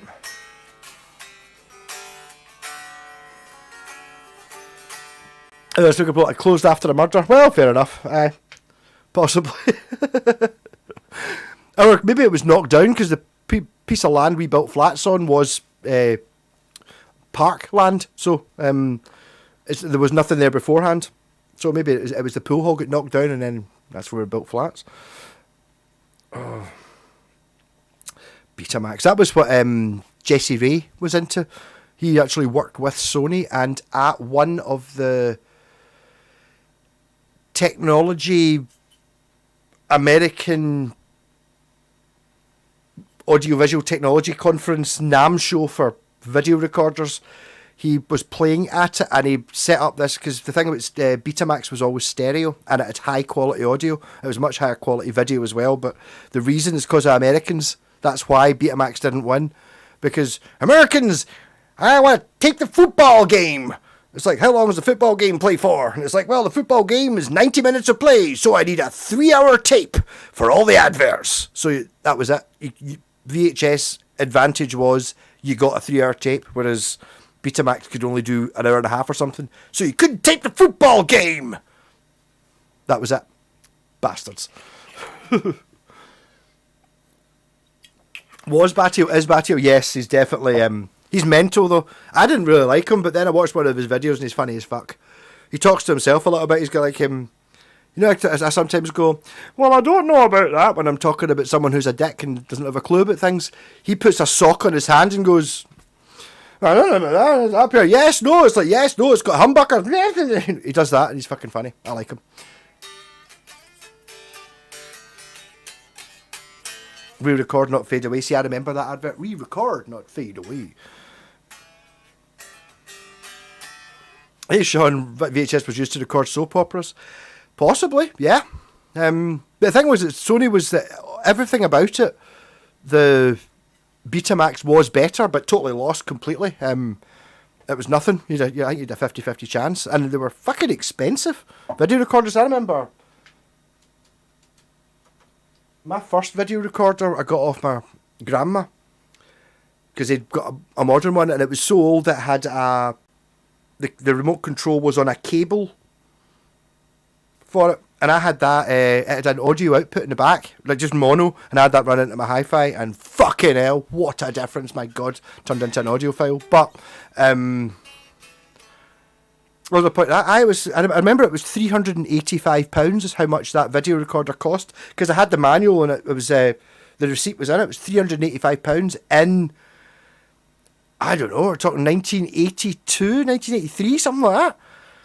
Obviously, it was the 93 when I got it, or maybe a bit after that.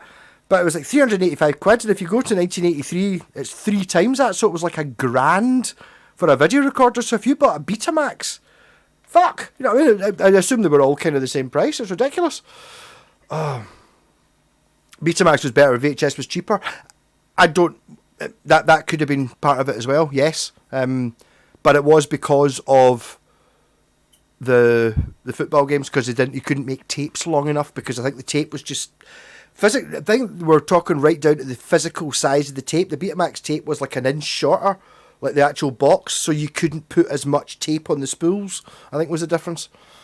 Beato was a nice guy. DeMeo, I don't know, DeMeo's quite funny. Is he not a nice guy? I don't know anything about him. I've seen him do... It is bizarre how they seem to be so big in Eastern European countries, but not... I think they live in... I don't know, is it Germany they live in? I'm not sure. It's kind of a bizarre thing. I mean, when I went to see them at Birmingham, I was actually watching the Black Sabbath, all the Black Sabbath shit. They were talking about that pub, which is basically right outside the railway station. The one we arrived at, and then Michael Googled and said, oh, there's the pub that Black Sabbath. We went in there. The place was falling to bits, and they're like, oh, we're just about to close down. But no, we're still open, so we got a pint and sat in there, and the guy was like, up here, it's a shame. It's like, I know Black Sabbath didn't play in here. They were upstairs. It's just the same as it was. It's all just like, the chairs and all that are just sitting about. It's just pure manky, and there's a leak in the roof. I would show you, but there's too many folk in the pub. I'm in on my own. Do you know what I mean? If the other barman had come in, I could have got up and shown you, and we're like, bastard, but there you go. So I've been in that pub, the one that's closed.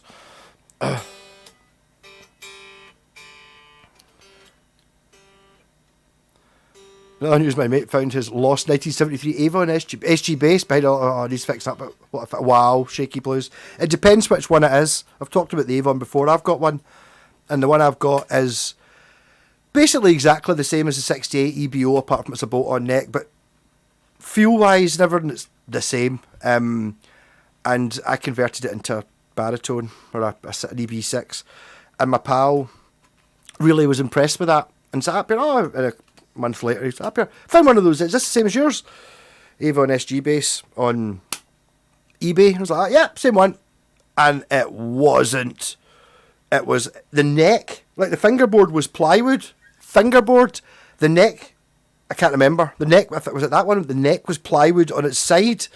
And like, see the tuners that were on my one. This is an Avon as well. It looked basically the same. It was the same model. The tuners on mine had like 4 screws that held them on. I was like, okay. And then so I was undoing the screws, and actually only had 2 screws, and the other 2 were fake, and it was plastic, not metal. And you're like, what the fuck? And it was atrocious. Everything about it was terrible, but it was still an EBO. So I think the difference was, this might not apply to all of them, but the one that he bought had foreign made Avon Rose Morris, foreign made, whereas the one I've got's Avon Rose Morris Japan. I think that might be something to do with it. They've obviously just worked out at some point you can make them cheaper. Oh, you've known Joey DeMail. Maybe he is, yes, totally. Oh, all the Faulty Towers. That was all the tapes he had. Yes, I remember getting Faulty Towers out the video shop and probably not understanding any of the jokes. Yeah, Sony Trinitron.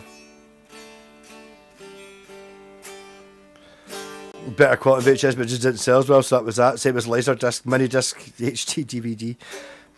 I mean, I never even went Blu-ray, ever. I've never owned a Blu-ray player or bought a Blu-ray. I just didn't bother anymore. I did go as far as Super Audio CD and DVD audio, though.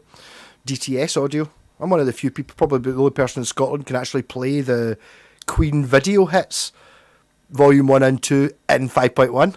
Well, if I dug out the speakers, I'd never used it. I'd prefer having just the big speakers. Life before HD was 720, 640. No, it wasn't, Sean. DVD, remember the big massive jump up to DVD when DVDs came out? And digital telly and all that? DVD's 480p. Is DVD quality. And you must have, if you were there at the time, the first time you saw a DVD, I remember watching a DVD, The Matrix, on my dad's computer, because my wee brother had bought the DVD, and that didn't impress me. But see, when you put it on a TV, fucking hell, it was like, oh my god, I've never seen, you could almost touch James Bond. It was ridiculous. Yeah, we get too used to it. I'm finding that a wee bit with YouTube as well. I get shown an Andertons video from 12 years ago, and it's significantly shitter than what I'm putting out, just audio and video, because it's just, things have just improved. 74 Sumbro bass looks rough as hell, but it's staying that way because of Scars Authentic. Aye, totally. I would still clean it though. We were talking about being rough. It's like I would still clean it and make it all work as well as possible. Do you know what I mean? But yeah, totally leave the Scars. Department Q is a brilliant series on Netflix. I've never heard of it. When I worked at BBC, we still used Betamax until 2006. Right, there you go. I think that rings a bell. Yeah, because it was better quality. Did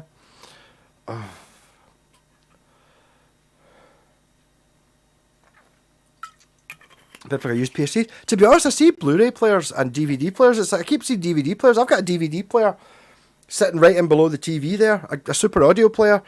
That what I need to do is, I think the cable's even there with the figure of eights thing. I need to plug that in, and then I need to get phono connectors and stick it into that amp, which is going to take maximum of 10 minutes, including finding the parts, and then I've got a DVD player sitting there, all ready to be connected up. I just haven't bothered my arse to do it, and that's been months.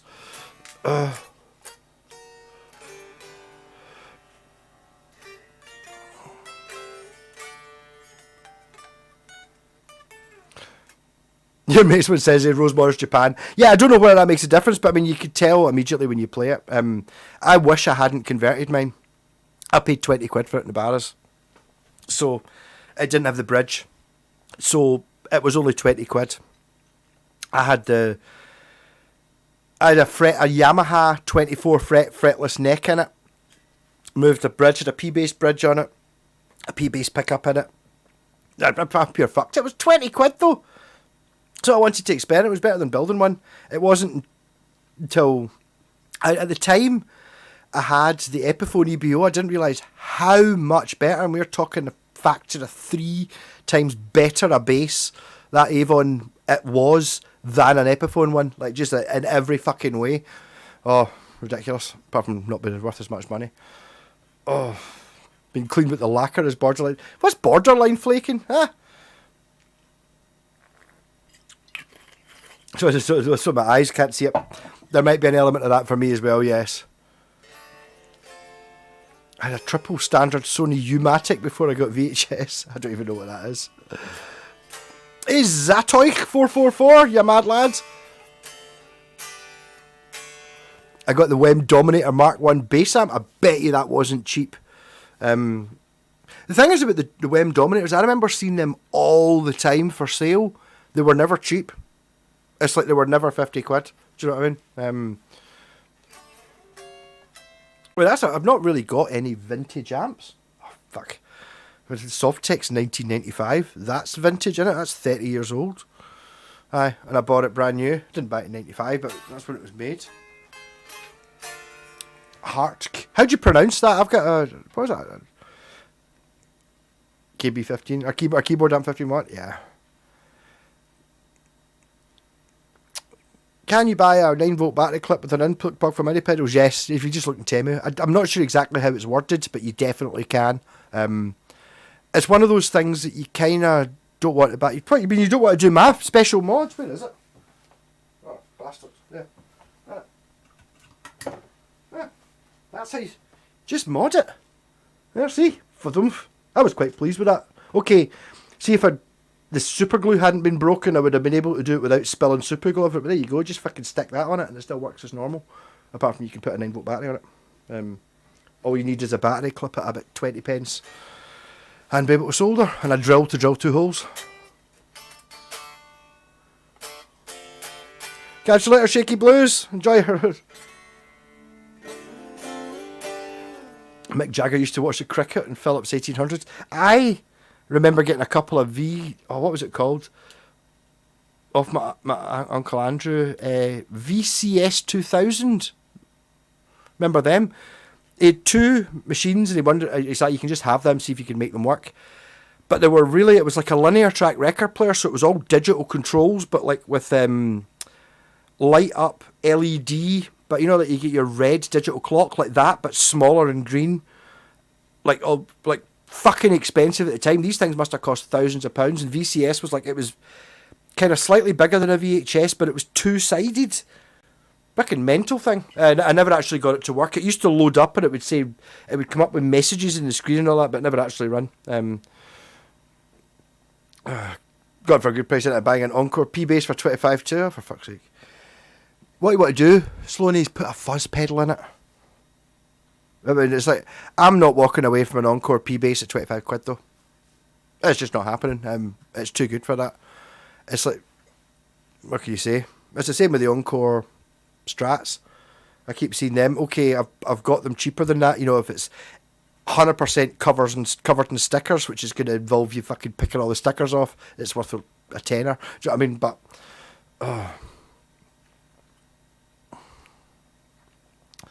no Gallagher interview. I never watched that. Obviously, he was a combo with his WEM with a Marshall valve stick. It sounded that first album. God, what horrible crap sound. You can get horrible crap sound cheaper than that.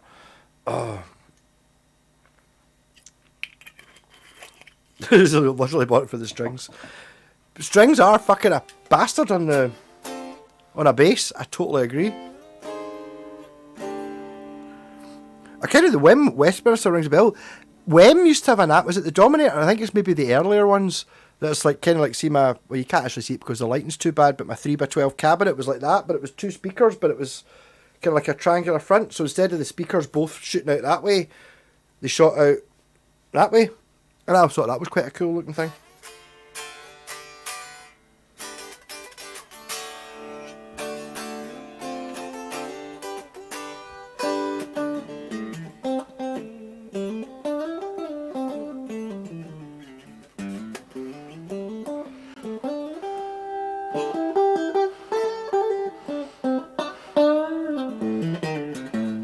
Need to raise the action on this a little bit.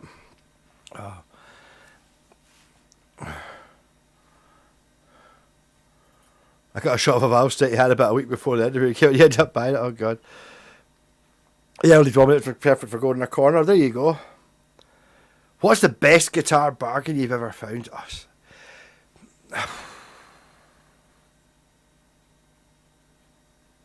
Well, it's one of those things that it's like the law of diminishing returns. If I manage to get a guitar, like my Ibanez Blazer, for like 25 quid, I did have to, a tenner petrol, 35 quid, the Panda, 30 quid, and I had to drive over to Edinburgh, which took me, I was out of the house for, I don't know, under 2 hours anyway. That, maybe, I don't know, but I mean, was it a better buy? Was this a better, I don't know. It's difficult to do. I've also got ones for, like, I didn't actually have to do anything to I get given the corker, and it's the best guitar in the world, and I got the Kraken was made for me, and I did have to supply the hardware, but it's the best guitar in the world, and that or the corker, so I don't know. Just post a shot of you playing. Well, there you go. Yeah. I've got a few Marshall Vassar not doing a no and run it through a whim. No, but the thing, I mean, maybe that's his thing. I don't know. I just don't get it. I'm too much of a muso.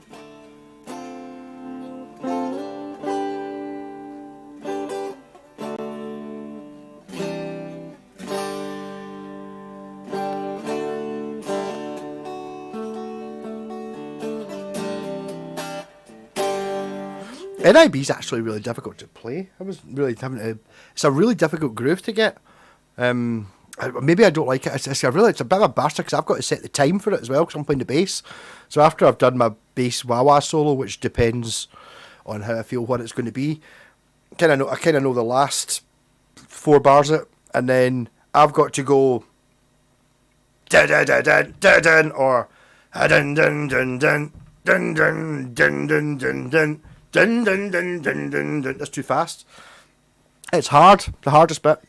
And all the Black Sabbath stuff we do, or I've ever attempted for me, is that. I haven't started it myself. It's a bastard. What's the other one?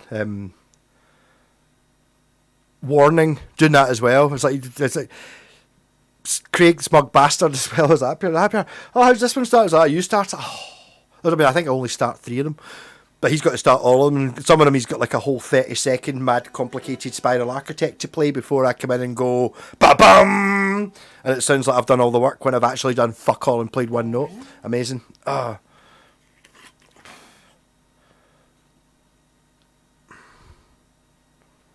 Best bargain doesn't add to the most valuable guitar. Sometimes the best guitar's cheap crap. Well, yeah, but I mean, it's only the problem is it's when it comes into how many guitars we're talking about here. Do you know what I mean? It's like, I've got, not being big head, I've got 20 or 30 stories that are probably worthy of any just mad guitar enthusiast, not proper nutter level things. Look at Judge Death. Judge Death was, I don't know, I think the total tally something like 40 quid, and it's fucking amazing. And that was only last, and that's not. The thing is, I pure love playing that. Yeah, do you have better basses? Of course I do, but it might be the shittest one I've got, but it's fucking amazing. So maybe Judge Death. We'll go for that, yeah. Valve State are great, Mr. Whitesnake. Yeah, totally. It's... Get one of them, though. Honestly, that's... Well, I've not found the problem yet. I'm worried it's the problem with my wee Laney is I think it eats valves, because when I got it, it had new valves fitted, and then I fitted new valves to it, and now it's been noisy again, so I think it needs another set of valves. I hope it's not something like that, because obviously it's a cheaply designed amp, so it's cheap, but it fucking sounds brilliant.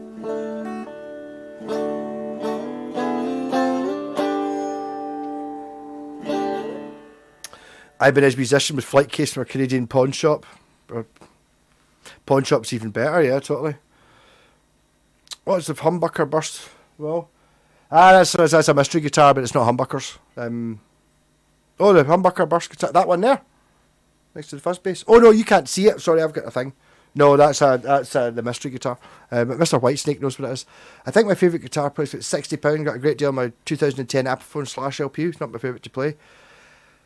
I mean, honestly, I would have bought a Slash LP. I don't think I would have kept it. I don't know. See, it comes into...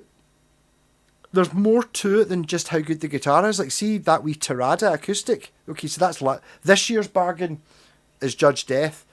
It didn't work. I bought it as bits and I built it. So there's a... And I put it was already stereo and I put a P-bass pickup in it. I just thought it looked cool. So that one. But the same with the wee Tirada, because I bought it for fuck all because the top was burst, but I managed to glue it and clamp it and all that and fix it. And that gave it an extra oomph for me as well, when it was a tenner, for fuck's sake. Well, the guy wanted 40 quid. I was like, oh, the neck's pure crushed, the body's crushed, I'm not buying that. I was like, oh, no, but not make me an offer. I was like, oh, no, I don't want it. And Jen's like, offer him a tenner. And I was like, oh, he's not going to. He's like, I'll take a tenner. So I fucking bought it. But that's where it comes in. I think, I've been wanky about it. Ones I've built myself are probably the most bargainous ones. I don't know.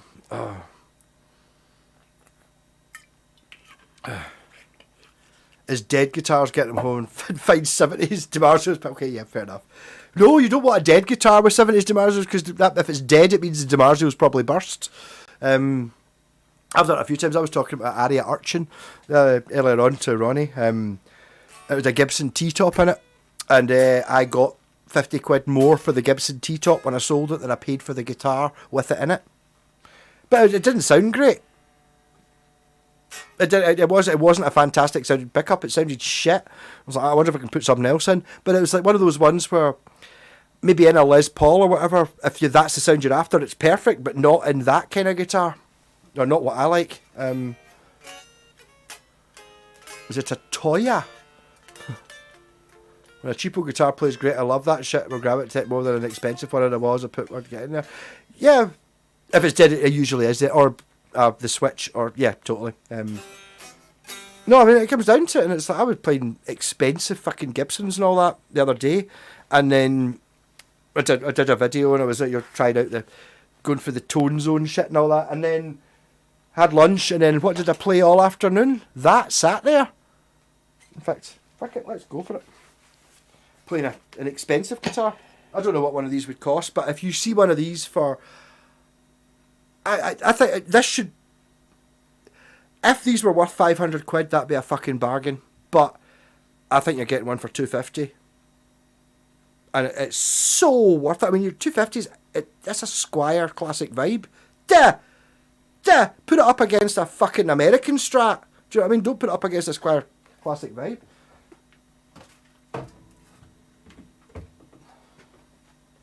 But that's where it's shit when that happens, right? So if I just...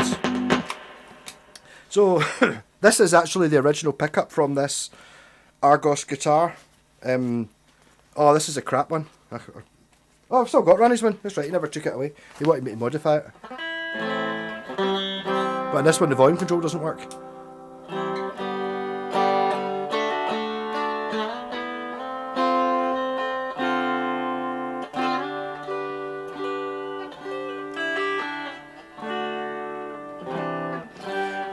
Is a mystery a Toya song? Oh, there you go, possibly. Oh, I've been there as well, Sloaney, where it's like, I don't enjoy playing something, I don't want to play it because it's worth too much money. And to be honest, if that's the case, should you have... I've got a feeling that's changed to top chat. Am I only getting some of this? It should be all chat, shouldn't it? I definitely changed it earlier, but I keep arsing things about. Live chat, sorry if I've been ignoring you. It may be because I think you're a bastard, but probably I just never saw what you said.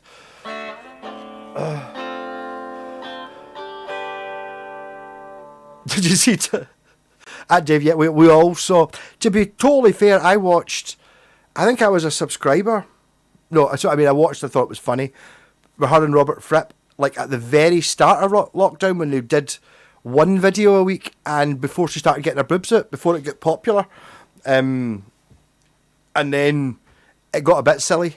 Once I'd seen half a dozen, 10, it was like, right, oh look, Robert Fripp's got his wife dancing in her pants next to him, and he's playing mad jazz chord versions of Black Sabbath Paranoid or something. You know, I lost interest in it. But I mean, I noticed that occasionally they pop up, and she's now getting hundreds of thousands of views for ones where she's just got like no top on and a bit of elastoplast in her nipples, and it's just like basically just at the start of the video it's like da da da, and she's just in. Fair dues to her. It's not like she's not doing. At least the thing about Toya is she's not doing anything. She's not being manipulated into that whatsoever. It's 100% her idea, so fuck, go for it. Why not? And she does look good for when she is. You know what I mean? I'm not that really know any of her music. I've seen Toya a few times and met her 3 or 4 times. She's mental in a good way. I hope so. I think so. I don't. Toya's one of those people that I think what you see, that's her. It's not like, when you see her in interviews or on stage, she puts on this persona. No, I think she's just like that. I get that impression.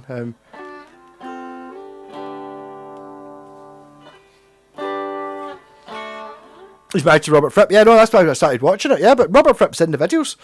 And he's sitting there and he's like, she pure makes him dress up like fucking stupid things and put on face paint and have his hair spiked up. And he's sitting there just going, yeah, Toya, this is fucking hilarious. I'm totally into it. I'm not that way. I'm so introverted that I could never do this. But you're fucking mental and it is funny. So if you say it's alright, I'll just do it. Whatever it is, you know what I mean? It's quite a strange relationship. I quite like it. She's also beating the nipples. She better. I've actually seen nipples. I've not been watching it for a while. Sunday lunch tits and gash out videos must have been a good earner. I have 8 guitars. I do have a wee twang. It's always worth the restraint. There's some good. I mean, I don't play my Schecter P bass, the best bass in the world. It wasn't best bass in the world at one point, but it's back to being best bass in the world since Jess helped me fix the neck. But yeah, wow. I feel I still kind of feel not worthy of it a wee bit, even though I've gigged it hundreds of times. Oh no, X-Paps, no hate. No, God, no, but I mean, that's fucking, no, sure, it's funny as well. No, I think I like it. It's one of those things that is this serious art? And it's like, well, who the fuck wants to see serious art? Is it fun? Yeah. Yes. Oh, fuck it, there you go. Are they doing something stupid because it's funny? Yes. Nah. Go for it. Fuck it. Oh, no, I'm in a miserable mood. Don't watch it then. Aye, easy. She got Rob Pierce. Well, possibly, yeah. I don't know. Robert Fripp's always a wee bit of a strange one. I still can't ever. It just you can't play sitting down. You know what I mean? It's shit. I mean, okay if you're playing acoustic, but no, you're playing 21st century schizoid man sitting down. I'm sorry. I mean, total respect him, and he's maybe making a stand, trying to be different, whatever, all that, but I couldn't play sitting down.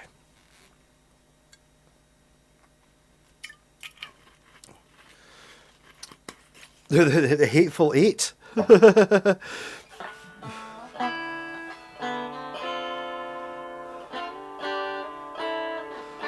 Robert Sunday lunch with schools out nipples. Well, there you go. Okay.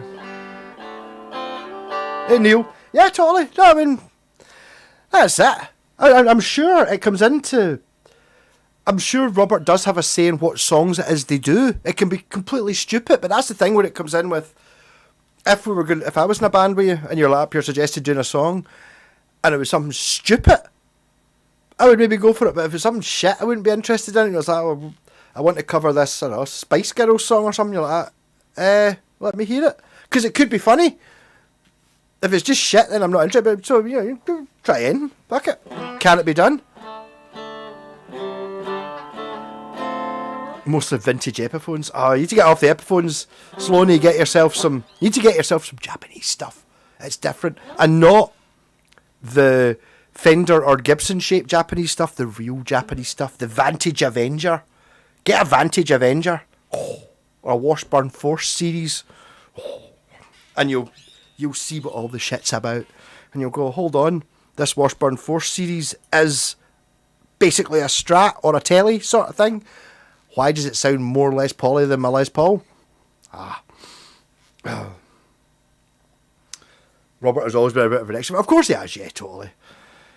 Jack Cacken back to be in. I saw that earlier on, yeah. It was kind of creepy. And it's like, I don't know, I'm not talking, not want to slag off autistic people, but the wee guy playing the keyboard was pure, I don't know, maybe he was blind or something. Like, I remember thinking badly of myself for thinking, oh, he's autistic, and then later on thinking, oh no, maybe he's blind or something, maybe that's why he's kind of like that. When he's playing Mr. Crowley, yeah. Got a lot of Japanese goodies. Good. You can have a lot. If you've other things, you only need 8 guitars. Sorry.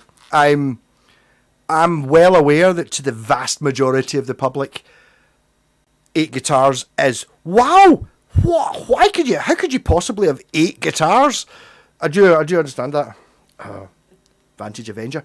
The thing that the Vantage Avenger has an advantage over so many other things is that's a cool name. It doesn't matter what kind of guitar it is. It's called a Vantage Avenger. That's like pure, oh, what's that? It's a Roadster. That's quite cool, I suppose. But then obviously they changed it later to the RG. And you're like, okay, it's got a sort of designation, but Telecaster. Telecaster's a great fucking... Stratocaster's a great name. Washburn Falcon. Yes. Eagle and Hawk. Oh, fucking sounds like a pure ultimate super team. I've over 30 guitars. The 8 guitars requested were only played occasionally. Okay, I know what you mean. I don't know. Do you feel guilty about not playing some of them? I do.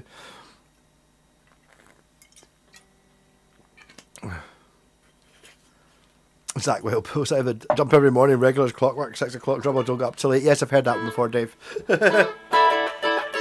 That comes right into the bit with the guy who's into the doctor and he's like, doctor, I just can't stop, farting, breaking wind, I just can't stop, I don't know what the fuck's going on. The doctor's like, that right, and he gets this pole out, he fucking extends it like that, it's got a big fucking hook in the end. The guy's like, what the fuck are you going to do with that? I'm going to open this window. You're stinking? Yeah. That only works if you remember school when you used to actually have a pole with a hook in the end, like a boat hook, to open the window that was high up. But there you go, yeah.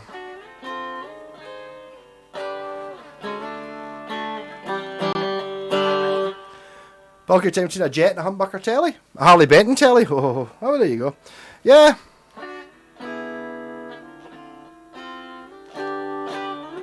I do like, see, when I was aware of the Zach Wild Bullseye when I paid, because I'd seen Ozzy Osbourne No More Tours VHS before I saw Ozzy Osbourne live, and when I made the Flying M, I was aware of Zach Wild's Bullseye, and I thought, no, I want the Vertigo record label. It's kind of like a spiral thing. I want that on it, so that's what I drew out with a compass and worked it all out and then painted it glow in the dark. And then years later I found out that when Zach Wild asked Gibson to paint it, that was what he'd given them. He'd given them the Vertigo record label, and instead they'd made it a Bullseye thing.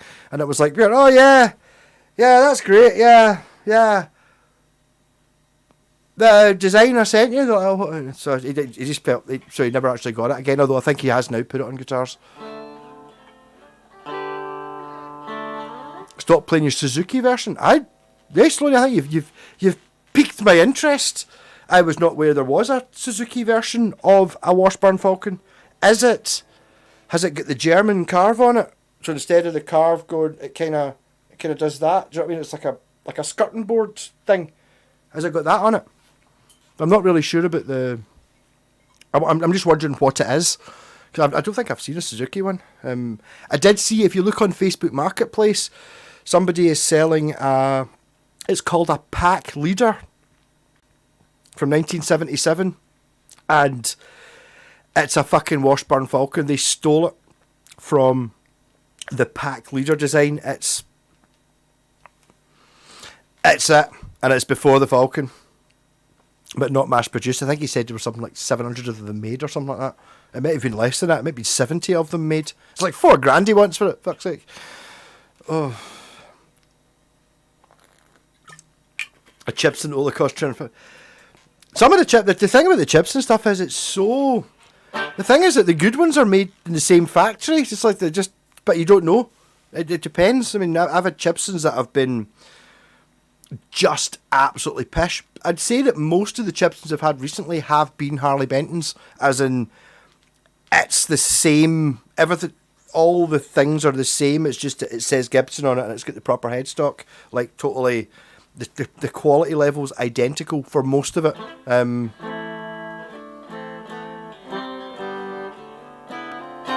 You can't,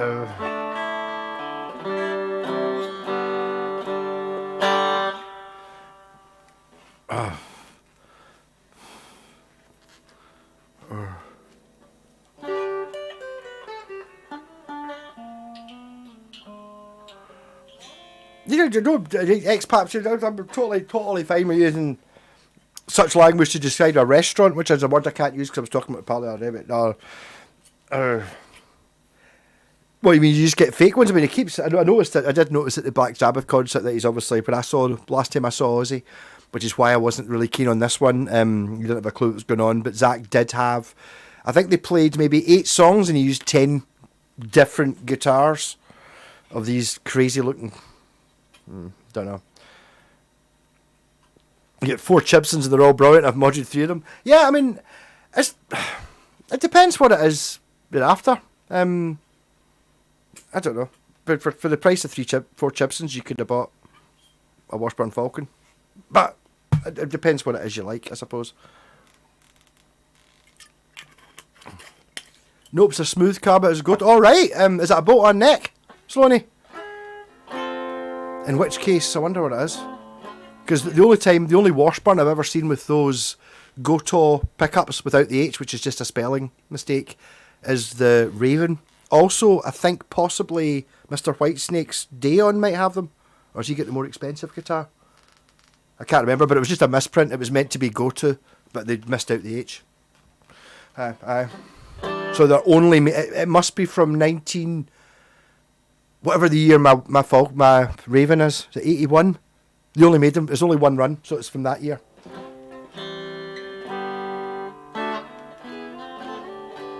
You're drinking the festival? Well, yeah, well, no, I don't know, Ex-Pap. See, the problem with me is that that word for me has always been a Chinese restaurant or a Chinese carry-out place. It's not a person, but I mean, I don't know. It's all woke in it. Deaf to the IVF, or whatever they are. I think I got most of those things wrong.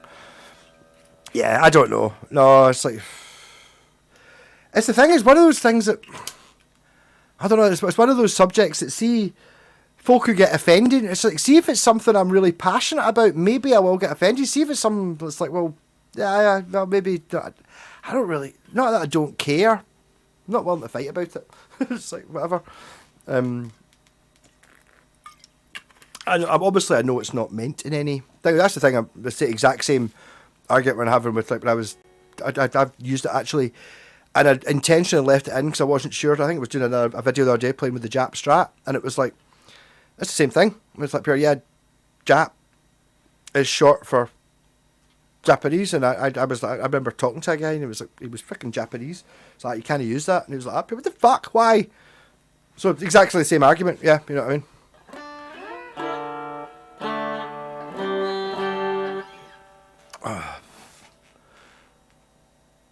Big fan of the Black Label. Like the Black Label Society, I never really understood them.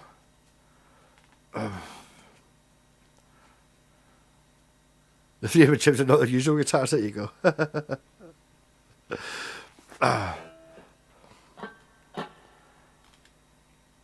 a bottleneck. Yeah, so I mean, the thing about the...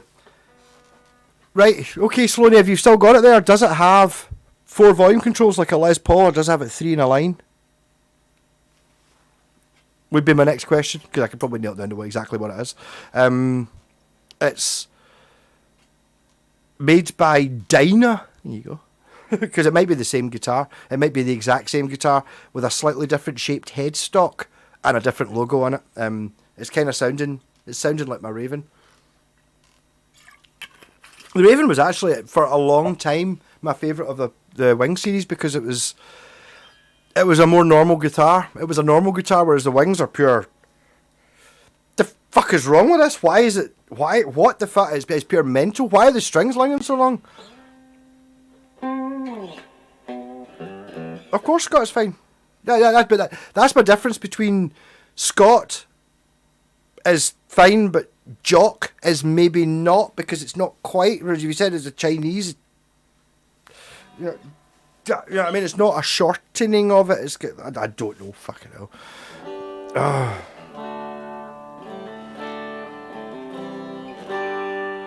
Scottish Hollow Notes.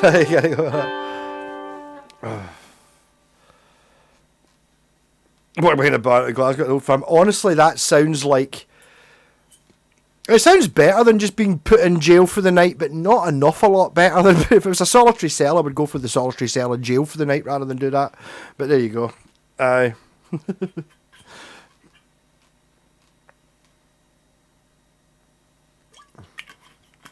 Oh.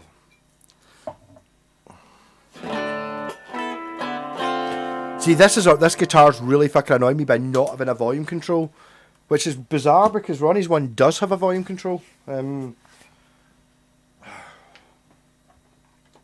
for the one that I'm trusting in. Whoever it was that was talking about pickups earlier on can go, you can't have pickups at 4K. Yes, you can. Bet you don't sound good. Bet you they do. Oh. Guitar can be in tune.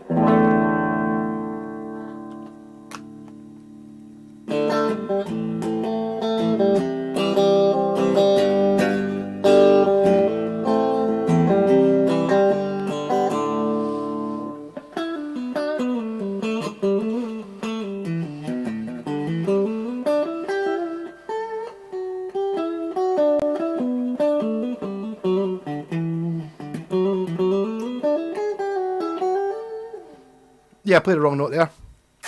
What of it? I was like, right, I was having a rant earlier on. My pal was up and he was like, up here looking at me, so I stopped. You guys will understand. Mr. Whitesnake, someone had put on, I think it was one of the Ibanez things, they had a RG135, the three strap pickup one, and it was Tobacco Sunburst. It was, could you help me, anyone help me with what this is? And it's like, and there was so many folk that were just wrong. Like, don't comment on it if you don't know anything about it. Do you know what I mean? If you're on a guitar site and you've got one of the guitars, that one, and you don't know, you've never seen any other ones, I think your opinion doesn't really count. Do you know what I mean? I don't know. You can reckon things and stuff like that, but it's like pure folk. There's folks you're totally announcing that's an RS. There's no way that's an RG. RGs have the modern headstock, blah, blah, blah. And it's like, well, you're wrong. If you just looked up the catalogue from 1986, you would see that this exists. And basically, someone had repainted it or got it recovered. But I mean, it seemed ridiculous. I tried to show your family with videos. They don't speak Scottish. And you're getting better at it, Mr. Whitesnake. It's a bizarre thing. When I was in America, I'd never heard, nobody ever didn't understand what I said. And same when I went to Canterbury as well, exactly the same. I would say whatever it was I was saying, and you could see people going, as in, you've got a cool accent, and then just replying because they heard exactly what I said. But it's like there's a part of it, because all the words are there. And I do understand that possibly for the first 10 minutes of conversation or something, you have to wait till I finish talking, and then your brain will go jumble up. All right, okay, now I know what you said. Just maybe a couple of words that I've mispronounced, or not mispronounced, I've pronounced intentionally Scottish. But yeah, it's great.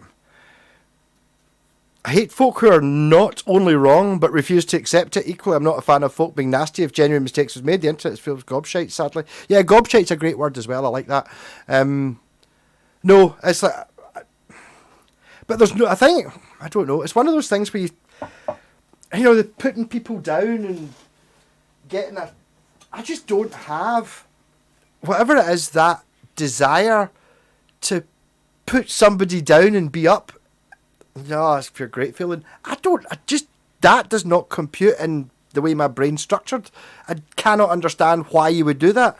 And so many folk do. It's like that whole, you know, Blackadder comes down after the prince has been a dick to him, so he kicks the cat, and then the cat bites the mouse, and then the mouse bites Baldric on the bum, and Baldric's like, what happens there? Well, I'm fucking getting shat on from there, so I take it out in the cat takes it out in the mouse, and then the mouse bites you in the bum. And he's like, what do I do? And he's like, no, you're the bottom, Baldric. That, it's like, what? How do you understand that? Why break the wheel? You know what I mean?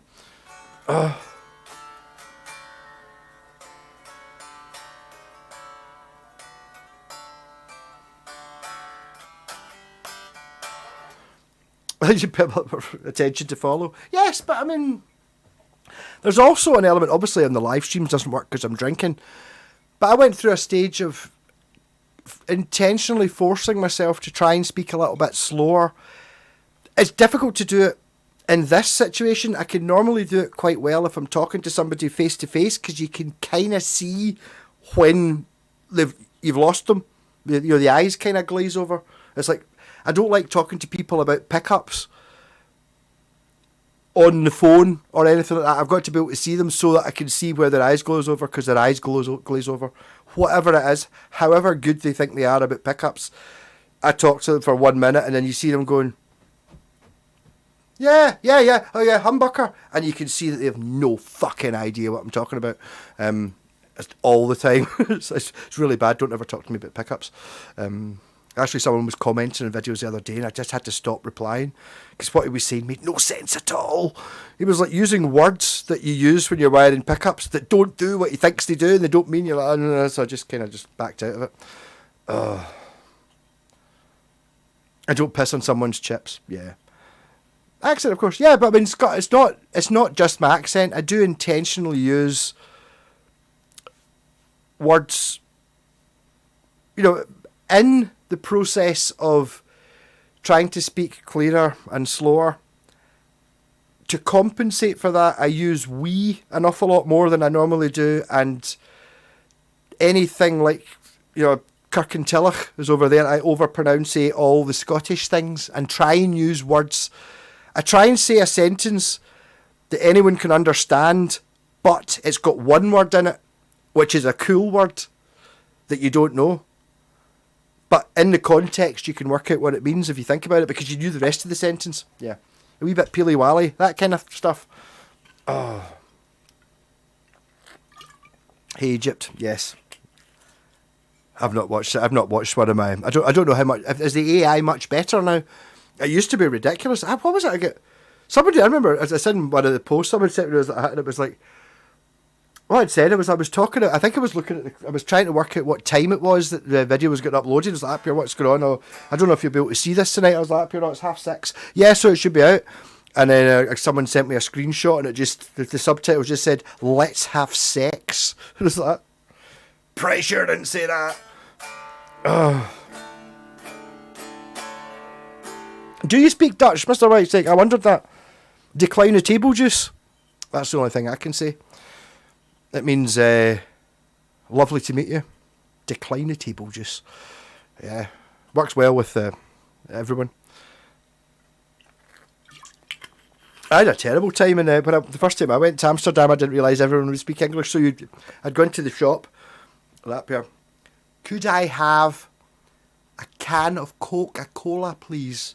And the guy would be like, can of Coke, yeah. It's like, all right. And basically everyone was like that. I spent time abroad and in England. I speak slower and use a different vocabulary to normal. It just blends in.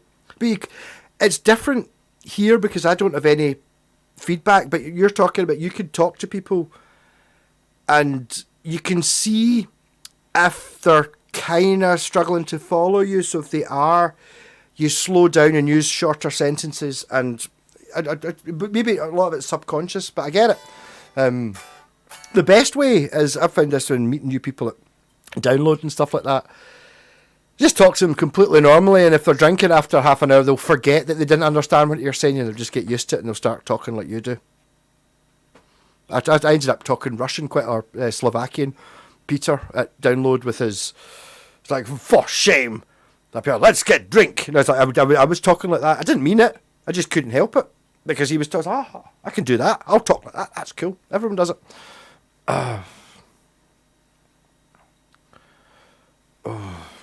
Please tell me if there's a James Tease of Kirky.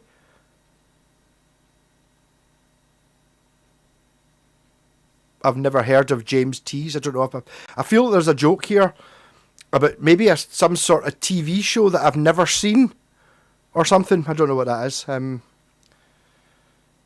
do. See, when you come off the... Is it 20 years you've been there, Mr. Whitesnake? Well, there you go.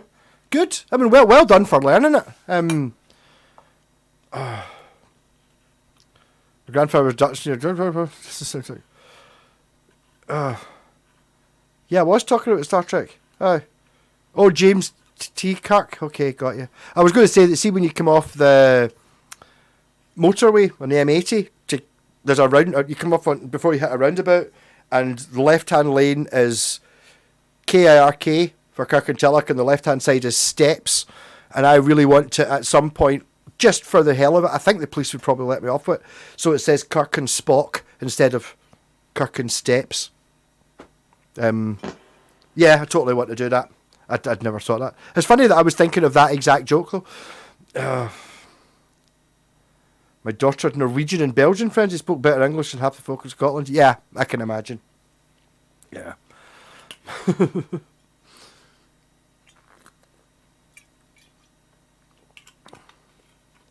Used to slow down and be more pronounced when I was working overseas, but really lingered upon you come home and think there was something wrong with you. Yes, I get it. I mean, I remember when I grew up, my dad used to work with he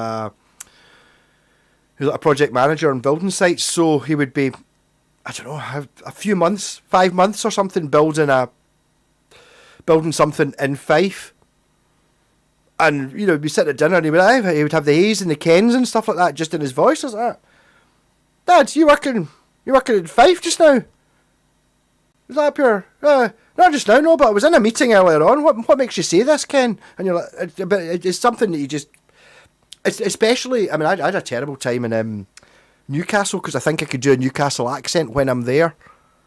Why, aye, man. And it's like, see, when you hear lots of people talking it, I can join in, but I can't do it without having lots of other people speaking it properly. And I hope it's not offensive. It's not meant to be. I just can't help it.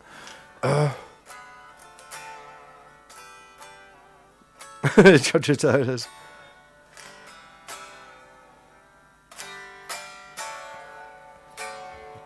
Aye.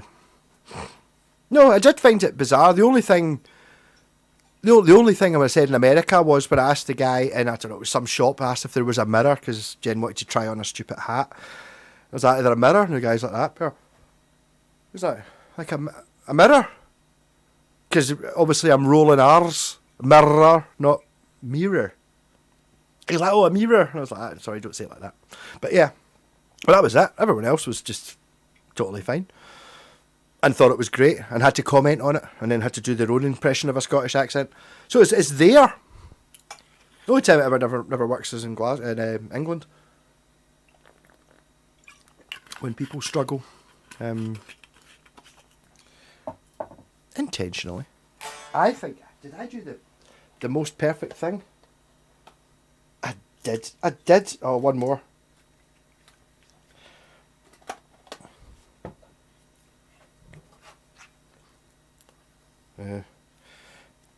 One of these is the dodgy import tobacco from I got it Download.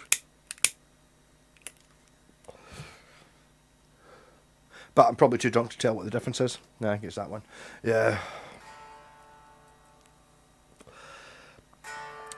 See, that purple burglar alarm thing really gets me because I don't struggle with it. I understand there are things I can't say. I used to have a terrible time saying parallelogram, but that's because I thought it was funnier the first time we used it at school. Obviously, you don't use the word parallelogram very often. But when I was at school, it was much funnier to say it wrong. I have the same problem. I'm kind of, in my head, I'm now saying receipt again. But For many years, I would always pronounce the P because Ricky Fulton did it, and I thought it was funny. You got the receipt. Do you know what I mean? And it's like, it's really annoying. I just said, do you know what I mean there? See, because this is how subconscious works. I mentioned Wayne's daughter Emily, who was there on Saturday at Download. And she's absolutely wonderful, absolutely love her.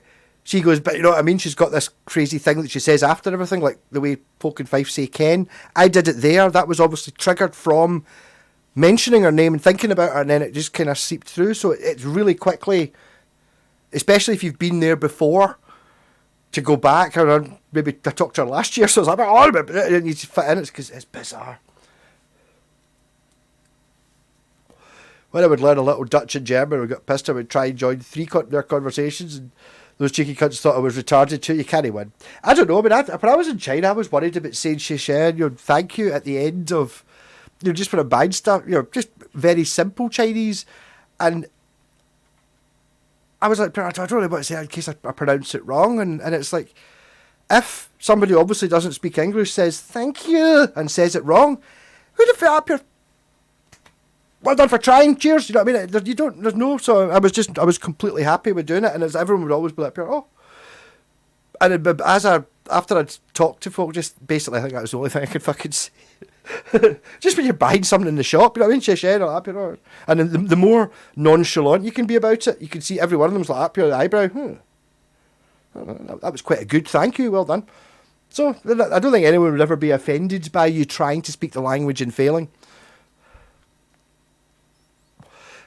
I like when girls sound like girls. Aye. Oh, there you go. Girls. Gotta be, if you put girls. Is that rolling the R thing? Roll the R. That's good. There's definitely something which I think we've kind of missed out for. Like German works really well for really heavy metal because it's all that. Just the language is quite aggressive for us. And why is there not any proper Scottish brutal heavy metal? Because I think one of the reasons that English people don't understand is what we're saying, especially from Glasgow, is they just assume we're going to try and kill them. All right, pal, what's it going? They're like, oh my God, that's so aggressive. Oh no, you're going to kill me. You know, it's like, no, I just talk deeper than you do, mate. With your high-pitched girly voice.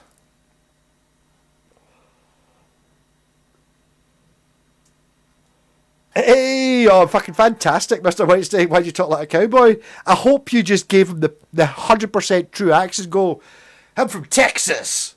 But you would do it in, I know, brilliant.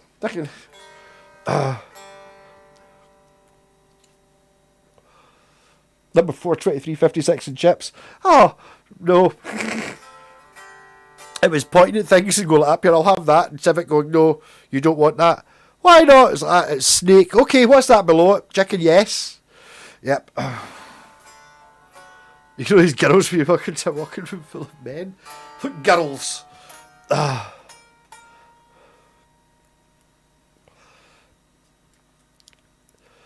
Any effort is appreciated because normally, that's it. Trying and failing is so much better than just not even giving a shit to even bother trying. Oh, I'm too worried I'll look silly. Who cares if they don't understand what you're saying and you say it instead of saying, what was it? Jen was talking about it. She'll have gone to bed by now. She was talking about, she was Mauritius. What was it? Not Mauritius, Madeira. And she was asking, what was it asking for? What was it? Whatever it is, Portuguese they speak there. She was asking for a black tea. No, was it a black tea? I think it was a cup of black tea. And what she was actually saying, she wanted a black arse. So every time she would ask for a black tea, they would kind of go, yeah, totally, because you're in a coffee shop, for fuck's sake, so they know what you mean. But there would always be a wee slight thing. So she did that for a while, and then somebody's like, yeah, you're actually saying, can I have a black arse? Which obviously, arse must sound like tea, whatever the word is. But, fuck it. No, I think so. Definitely. And I've never, an insult. It's just a trying. That guitar keeps falling over though. But even then, when you lose somebody, you can try. The thing is, right, okay, here we go. See, anyone who saw me in China and had obviously done some sort of Chinese, some sort of English, they would go, how do you do? And shake your hand, and I would go, brilliant, cheers. What am I meant to say as a reply? If you've learnt as English, the first thing you learn is, how do you do? What is it they're expect? What am I meant to say? Am I just meant to say, how do you do too? I don't know. It's kind of hard.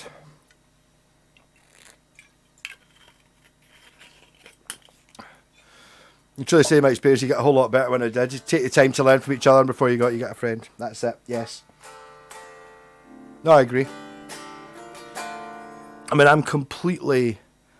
It's one of those things that was... I tried talking to Seven, I was like, I'm shit at languages. So how much time did you spend trying?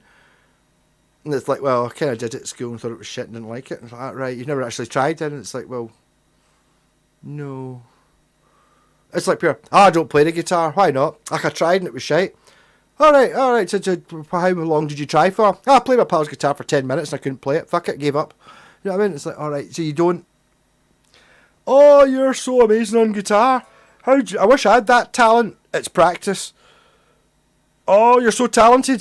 It's practice. It's like, I wish I could just pick up a guitar and play it. It's fucking practice, alright?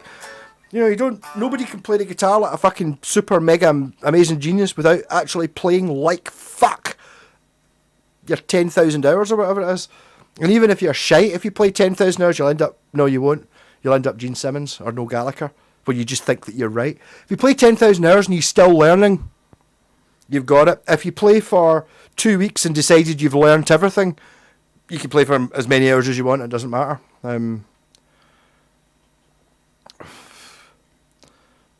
A lot of people coming over with different value systems. Yeah, but I think being smiley and shit's always a good thing and giving it a shot.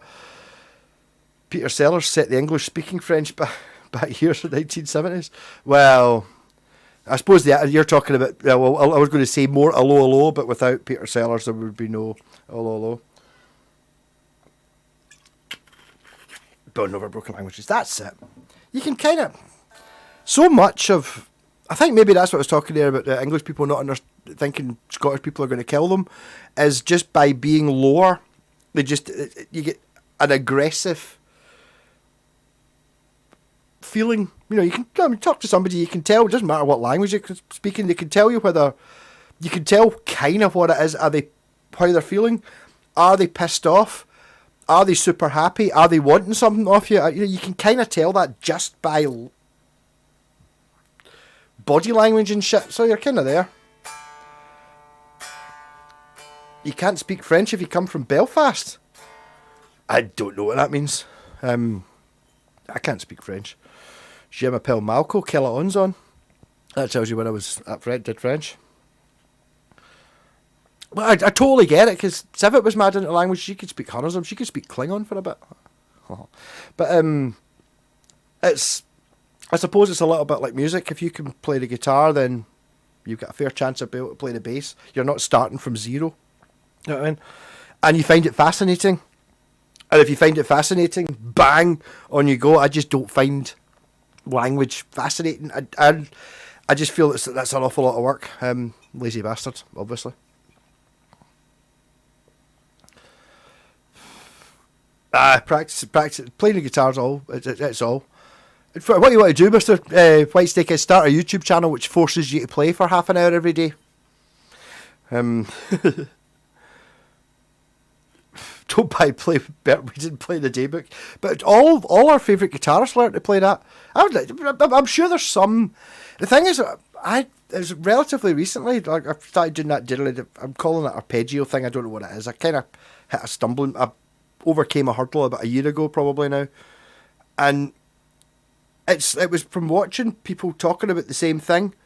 It was fucking Vinnie Vincent, of all people, who's shit. I don't like listening to him at all when he's in Kiss, and I don't know why the fuck I was watching YouTube videos on him. And the way he talked about it was so incredibly different than from when I was watching Alan Holdsworth talk about music as well. I don't understand anything either of them are saying, but enough to know that they're both saying the same thing, but entirely different angles coming from it. So ultimately, it doesn't matter how you get there. Everyone will get to that get to this point eventually, but you could be coming from here or over here or here. It's like you'll get there, and somebody's made it into a language that everyone can understand. Most of your musical terms and shit, even though you don't know what a dotted eighth beat is, you do know what a dotted eighth beat is, and you know you can play it. You've played it hundreds of times. You've just never really thought about it, and you don't know the name of it. That kind of shit. Oh.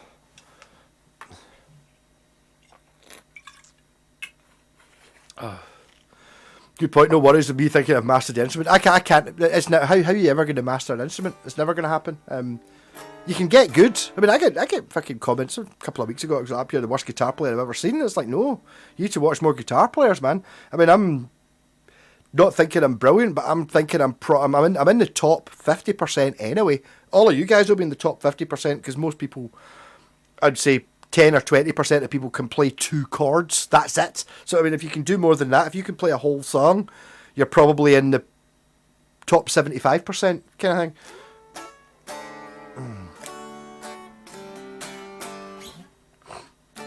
Anyone could do anything if they try hard enough. I'm terrible at playing guitar, but I practice every day and better now. I think it's one of those things that there's a certain element. I've been playing F-Zero-X on the Nintendo Switch. Really enjoying it. Won a Grand Prix the other night. I had to send everyone. I sent Jane a text message like that, 1 a.m. Like, fucking look, what a Grand Prix! She's like, well done. Yeah, it's funny how sarcasm can come across and just saying well done. But there's the element of actually trying to learn, trying to do something else, and freewheeling enjoying it. And it's just making it so you're not just freewheeling enjoying it, and you're not just learning, because just learning's boring, and you get lost. But if you can be freewheeling, having fun, just putting the time in, playing stuff you know, and then squeezing in a wee...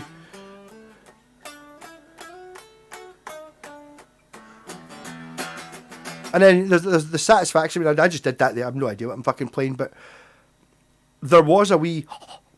When it actually ended, when I did there, even though I didn't know what it was I was trying to do, that's what I was trying to do. And it's like, thinking about it that way, where you are just playing a couple of chords and it's whatever, but actually meaning things, and things go like up here, having a wee plan there, and I'm going to go, bim, bim, bim, I'm going to go down, and I'm going to go back in and come back. It's like, yes! Fucking great fun. Going from playing guitar to bass is like switching from playing pool to snooker. It's the same theory, just a wee bit different. I've never, ever thought about it that way, but I 100% agree immediately. It's totally the same thing. Yes, exactly. I would probably say pool is the bass in this case, because it's deceptively much easier. Oh, you don't need to be... Oh, I'm a snooker player. I play pool. It's for me. That's for folk play. You know, it's got that. There's a snobby element to it. So my husband could walk in, I was playing, never on top of it, never after shite, but some riffs. Oh, what was it? I was playing it. Oh, I can't remember which guitar it was.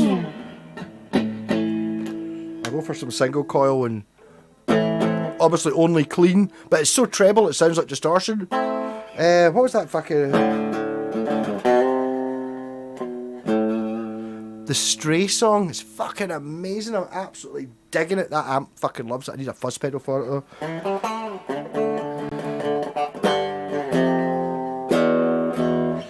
It's called All in My Mind by Stray, and it's brilliant, and I just need to hear the riff. I was been listening to and hearing of Atomic Rooster.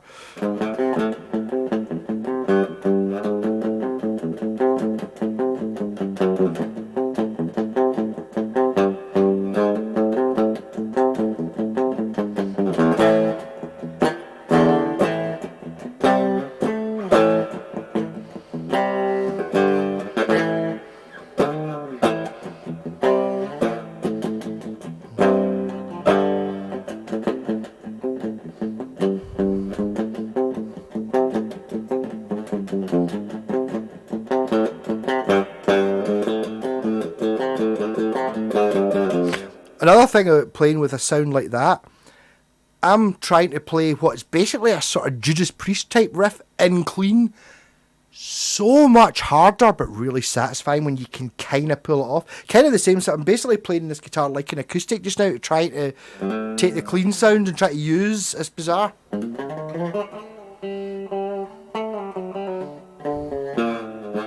If you want to get better, you will. If you can't be arsed, you won't. Time and effort, and always try and be in love with the tune. Try a tune for a week or something and you got to grind and stick at it.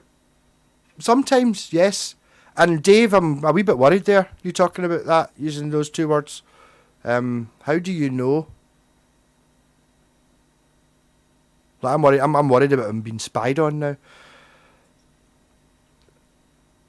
You're talking about fucking bar billiards? Yeah, but 1, 2, 3, 4, 1, 2, 3, 4. Okay, I'm trying it. No, but basically about a week ago or 2 weeks ago, I looked up, for some reason, bar billiards came up on YouTube, and I've been watching it. And I know what bar billiards is, and I realise that there's two different versions of it. There's the one where you've got like the pin, the stab thing that goes over the front three pockets, and I know that there's one where you've got the stab thing over the mushroom thing, or the chess piece looking bastard that falls into the hole. You've either got it on the three main holes, or you've got one in the main hole and then two at the back. And I watched a thing the other night about the guy playing it the other way, where you've got just the one and then the two are not in front of the other two holes, and basically he just played the shot, boing, boing, and then the third one he had to do something slightly different, so he just didn't, and it was fucking boring to watch. So I like the one that's got the pins above all the three holes. Yeah, no, it looks like great fun. I'd love to play it. Right, A, B, C.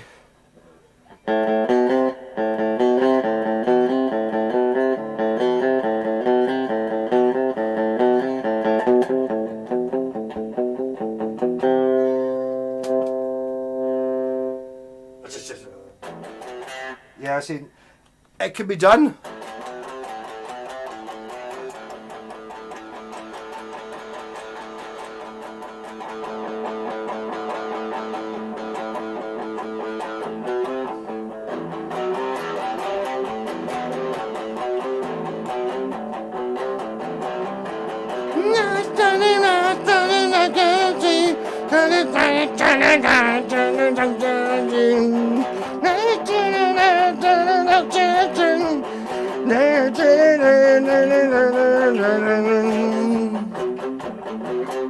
I need to listen to that song, see what it goes like, man.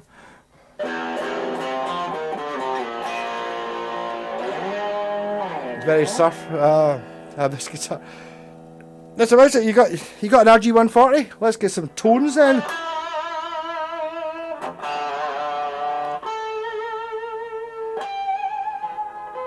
But did you especially like that note that I held this note, but I accidentally hit this one? This one. So I wasn't actually doing anything, but you just wiggle it and put things good. Worked out into. So we were going to play that in Kraken House at one point.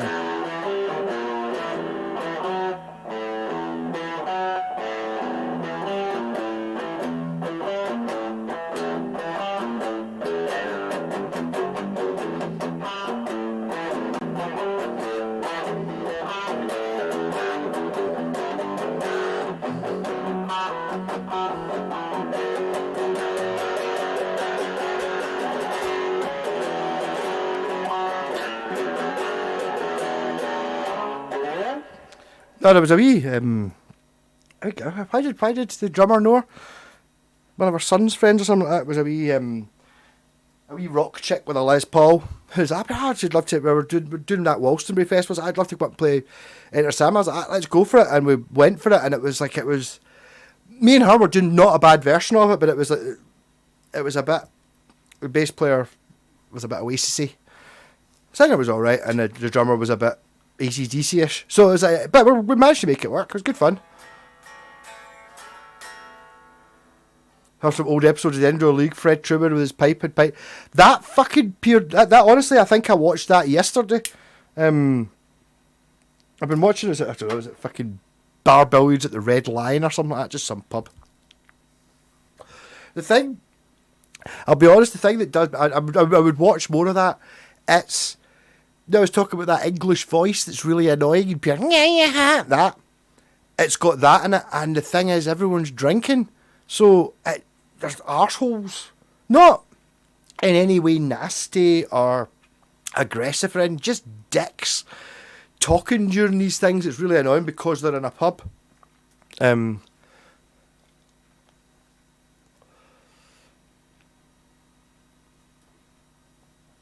Oh, fucking arthritis is a bastard. I remember, what was it? I bought I don't know if it's like you're talking about the finger stretching. Is it easier with wider fretboards? Because my 7-string guitar, which is a PV Raptor, I think it was, had been converted to a 6-string because it was somebody with arthritis that had it before me that wanted a wider fingerboard so the strings were further apart. So they basically bought a 7-string, and then put a new nut on it with 6 slots on it. Took out a tuner, and just basically made the neck, 10mm wider to make it a wee bit better. I don't know. I mean, it sounds awful. I don't know. I mean, it's like, but you're not into slide or something. There's workarounds. I mean, remember Tony Iommi? We were talking about the Black Sabbath thing earlier on. Would heavy metal exist if Tony Iommi hadn't cut his middle 2 fingers off, so he could only play power chords? Really? He would maybe have done it anyway. Maybe it would have happened. I don't know, but I just don't know if it would have gone quite that way. I'm still a little bit, find it a little bit weird with the Black Sabbath thing, because for so many years I was thoroughly the only person that liked Black Sabbath. The only person. It was really bizarre, and when I joined Carnival, the first band I was in, I couldn't believe it that the guy Gavin, the guitarist, had an Aussie sticker on his guitar case. You've got an Aussie sticker? Oh yeah, Aussie's pure great. You like Ozzy Osbourne? Oh my god! I couldn't believe that this happened. And then when I joined after the end, which was fair enough, what was it? What's the date there? It was 2019.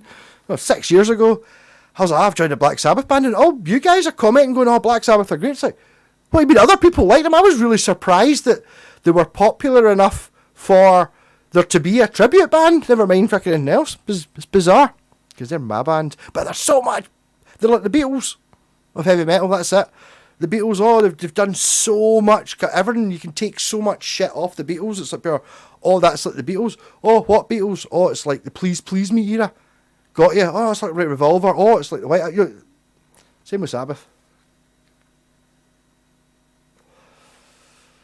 Light gauge strings. Well, there's ways around it, but I mean, there must be a way of having an advantage to it.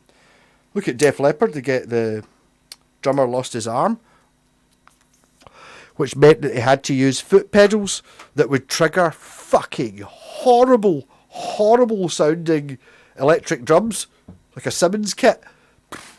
It's their sound. Other folk copied it. He did it because he only had one arm and couldn't play toms with his arm that didn't exist, so he could play it with his foot. So you get that pure boom boom boom boom. But there you go. They were popular enough. I didn't like them by the way.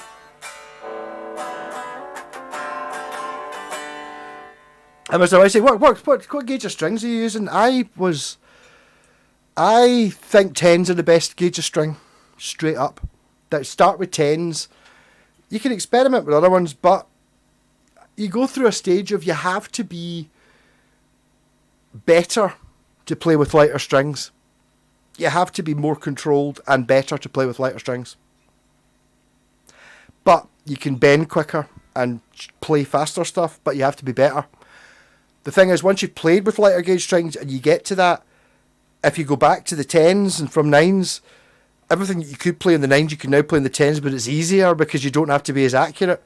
Whereas the difficulty with playing with thicker strings is the finger strength and all that, and the timing, whereas when you're playing on the thinner strings, finger strength not as much, it's getting the finger in the right place. It doesn't have to be strong, it just has to get to the note. Kind of bizarre. So I would use 9s because you've got small hands, but that doesn't make any difference. Ultimately, there's a line there where if you're going to want to be playing, open chords,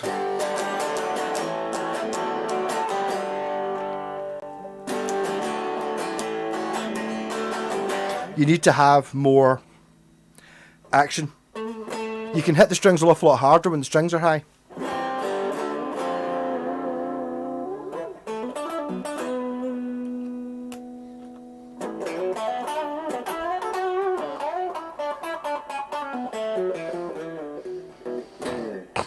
Nines and tens. Well, I mean, the way to go is if you're talking about Fender scale, use tens and then use nines on a Gibson, and they're both the same. Other way around. If you use nines on a Gibson and tens on a Fender, they're exactly the same tension. I don't know. I've moved on to tens. It's easier to make a guitar play well with tens. It's less likely to buzz with thicker strings. Straight up. So it's easier to set up. I went to the stage of a lot of my guitars suffer from this, of because they're really fucking good guitars, something like this is not. It doesn't look any special. You go, oh, that's a roaster. I looked up on eBay. They're worth £300. Da, da, da. So it's the same as a Squire Classic Vibe. No. It's the same as a £2,000 Ibanez RG. Everything that matters. Yes, you can upgrade the pickups, put DiMarzios and Schollers. You can do all that shit, but the actual guitar is there. I forgot what the point was now. Drop D will always provide power chords, and single notes can always be played somewhere else. X-Paps, I never got the drop thing. I just found that I kept playing the same thing all the time when I was using the drop. And because I learnt playing with power chords, it was never really that difficult for me to play anything that would be dropped just as a chord, you know.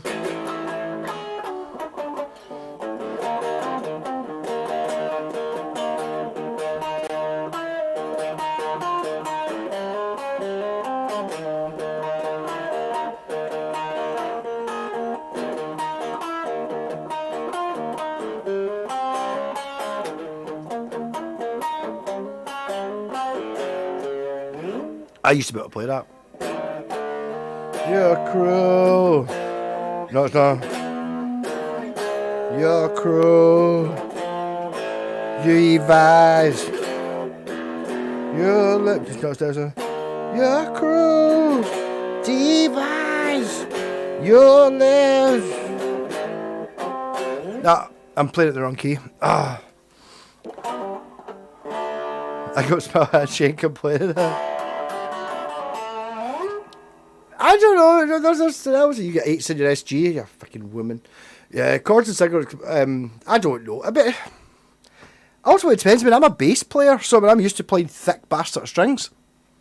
So it's like I've maybe got a little bit more control. I think a lot of people get stuck. You know, if you've played the same Stratocaster with 10s on it for 10 years, you're going to fucking struggle playing something with 9s on it, or a Telecaster with 10s on it. If you play lots of different things and the bass and different guitars, it's not that difficult to switch between them.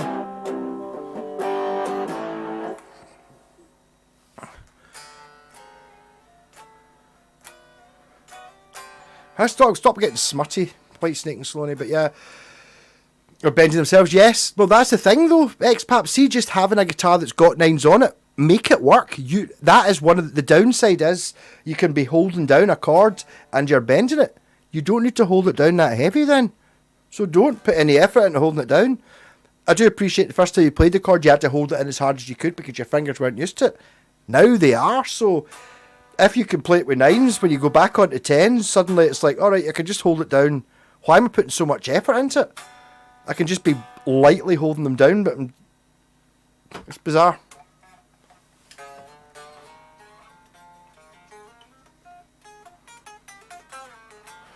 AliExpress to a Fender scallop neck. The scallop's an interesting thing. It makes a guitar really weird to play. It does make it easier to bend strings, but I've never scalloped a neck, and I never would. I should be able to play it. What?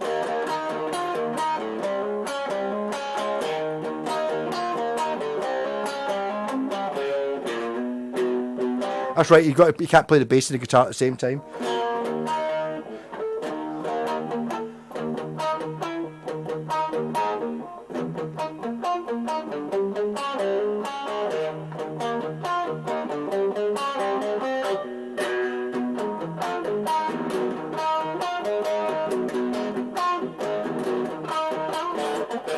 You're cruel. device. Your lips like ice. One plug who care your pain, my friend.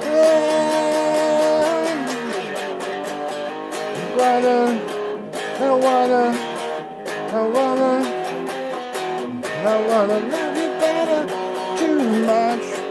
I wanna kiss you better. Nah, I'm just too drunk, can't do it. I could have done that sober. But I mean, these things are all in the mind.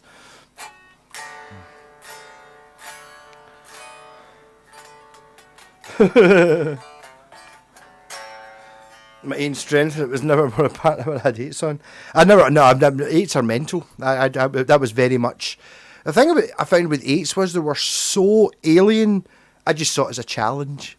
Can you play anything on this super bendy fucking thing? But again, after that experience, it wasn't my guitar. I set it up for somebody, and it's the same with doing some of the stupid tunings.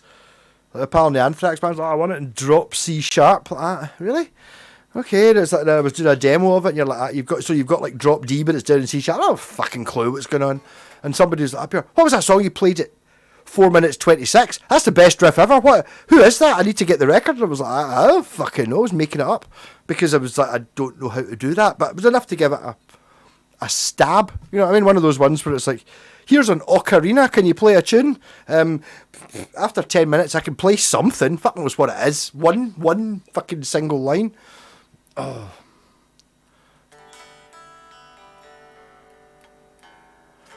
No, where my caught.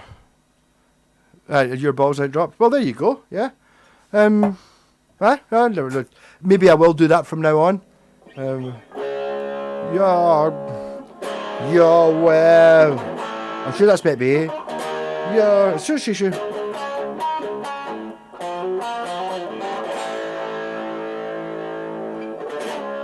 Go.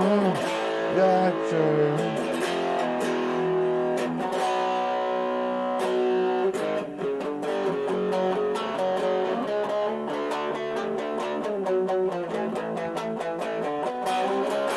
No, it's definitely D sharp.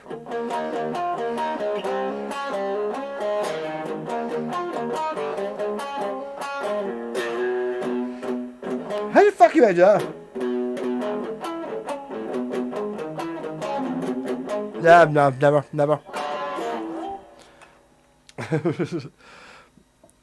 The Lamb did a tour of the Bax music store in Holland a few years ago, and I spotted one in sale and walked past it, so I went straight to it and bought it. It was like it's I wanted to scratch. Sorry, I can't remember what it was you were talking about. But obviously Bax is gone now, so you can't go into no guitar store. That's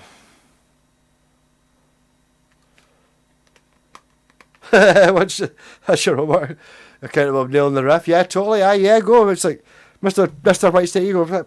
What keys it in? A, E? No, C sharp. Fuck off. D sharp. E flat.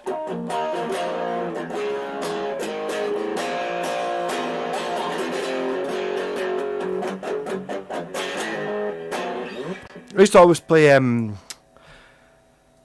because we're Scottish and obviously all Scottish people hate English people, Time.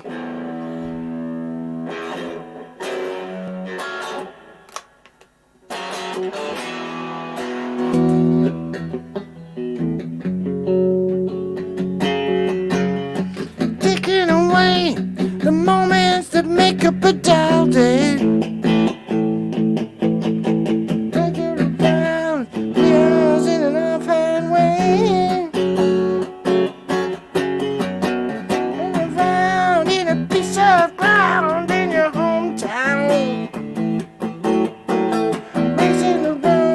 I can't remember. It goes.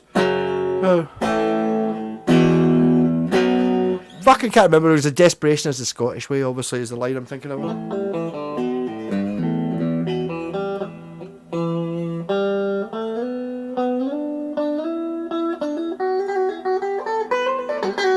Hey, Stoner Poop. 2 Chinese Mustang pickups. What are Mustang pickups? Are they? I don't think Mustang have specific pick. Oh, are you talking about the P-bass type ones? that are split coil, in which case that's cool as fuck. I would use them. I would split them in stereo. Like, see what I did with the Judge Death bass, because it's a P bass pickup. You can route one side to one output and the other side to the other output, and then have your top 3 strings going out one amp and the bottom 3 strings going out the other, or you can have the bottom 3 strings with distortion and the top 3 strings with chorus. There's a lot to be done in there. I'm going to do it. I just haven't really thought about it. Oh. Back. Am I right thinking, is that the same place as GAC that had closed down about a month ago or something? Is that the same thing? I think they're just single coils but flat. Oh, maybe it's the bass ones that are split. Yeah, I think it's just got a different colour. I think they're just Strat pickups. I'm not sure. But I mean, hey, they'll be good.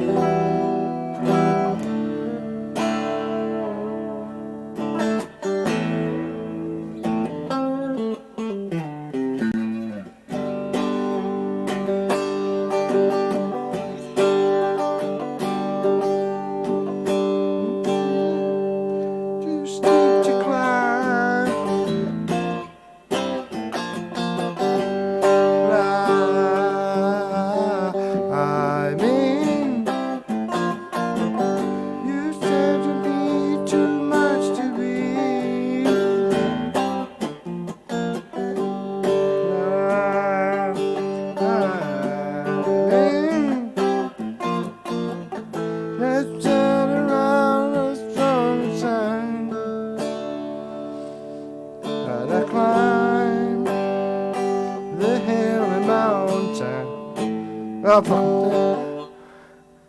got quite far in that though.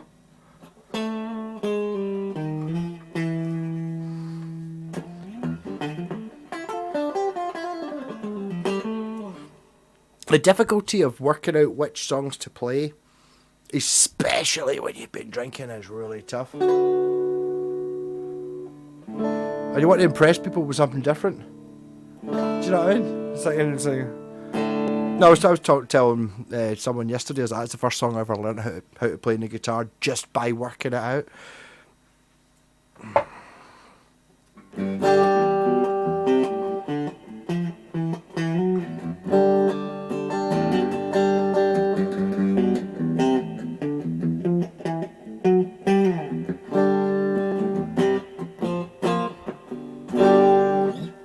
And it's like, it's not that hard, just I could go for that. Another Pink Floyd when I worked now.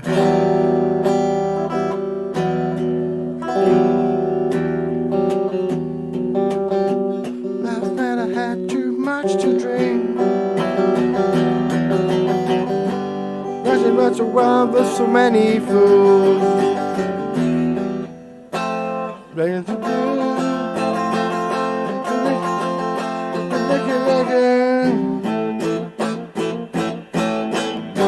No, maybe I never knew how to play that song, but you know what I mean? It's like you can start these things up. Hey, Dalsey and Leon Dotbull. What interesting country are you from? Probably not the Shire or the Kingdom. Sounding a bit more exotic than that. Yeah, I mean, Pink Floyd Meadow's great. I didn't get Pink Floyd until I saw Pompeii, and it was like, oh. I used to be able to play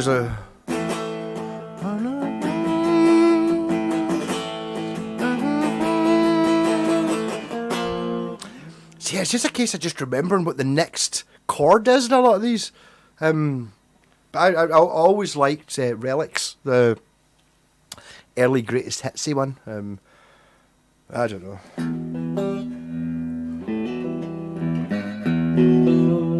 I have lesser and lesser interest in later Pink Floyd though. It's, I don't know, got my thing. The thing is, it always blew me away with, I don't know, I'm getting, what time is it? It's fucking 11:30, I'm going to bed. Jesus, and I've drank nearly a whole bottle of bucket. I'm going to be ill tomorrow. Man, what am I done? Fool. Yeah, I don't know how many people are watching or anything. I realise people are talking, therefore there's somebody there, therefore worth doing.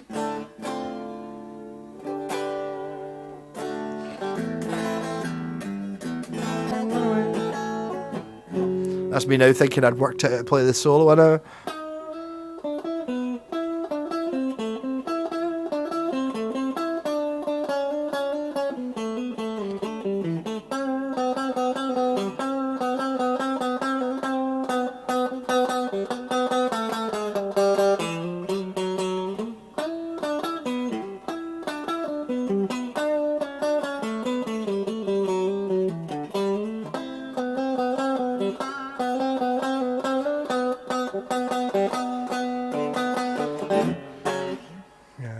Yeah, so it's like that thing about learning how to jam. It's like I was playing all those notes at the right time. I wasn't playing any of the right notes, but I mean, at least I was halfway there. Roger Waters. I like Roger, sort of. I don't know. I don't know.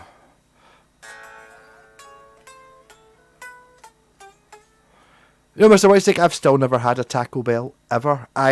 Being from Britain, I know Taco Bell from Demolition Man. That's it. I didn't even know what the fuck it was. But actually it turned out that it must have been the American version of Demolition Man I saw. Or we saw, because apparently the British one, it changed it to Pizza Hut. And it's like, no, I would remember. The only reason I know about Taco Bell is from Demolition Man. So how the fuck... I don't know. I'm pretty sure I don't remember buying it or then later going to the cinema, so I must have watched it on the TV.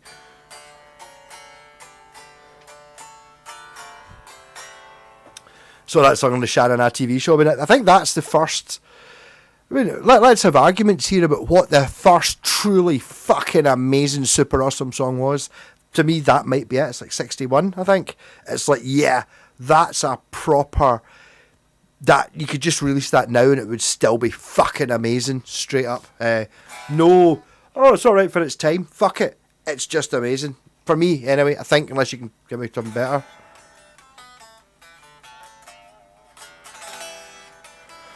When I live in Ireland, supposed to open up. There's one in there's got to be one in Glasgow somewhere. I just don't know where it is. There's one. I kept seeing it was one in Dundee, I think.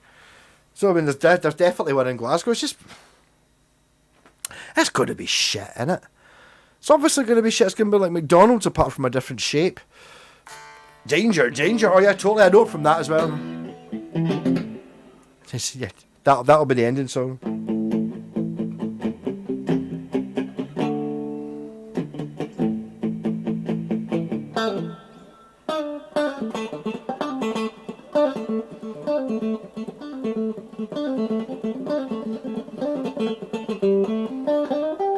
Fire in the disco. Fire in the disco. Fire in the Taco Bell. Fire in the disco. Fire in the disco. Fire in the gates of hell. Danger, danger. High voltage. When you touch, when we kiss, when we touch. Danger, danger. High voltage. When we touch, when we kiss. Don't you want to know how we keep starting fires? It's bad desire. It's bad desire. Don't you want to know how we keep starting fires? My desire. It's my desire. Danger, danger. High voltage. That's one of the best jam songs ever.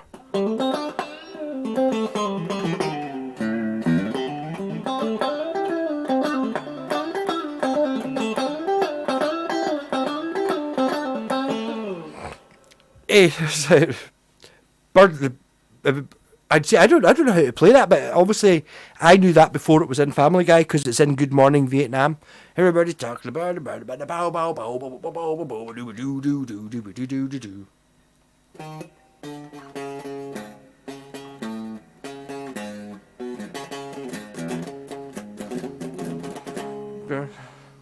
I used to listen to it to know what's going on.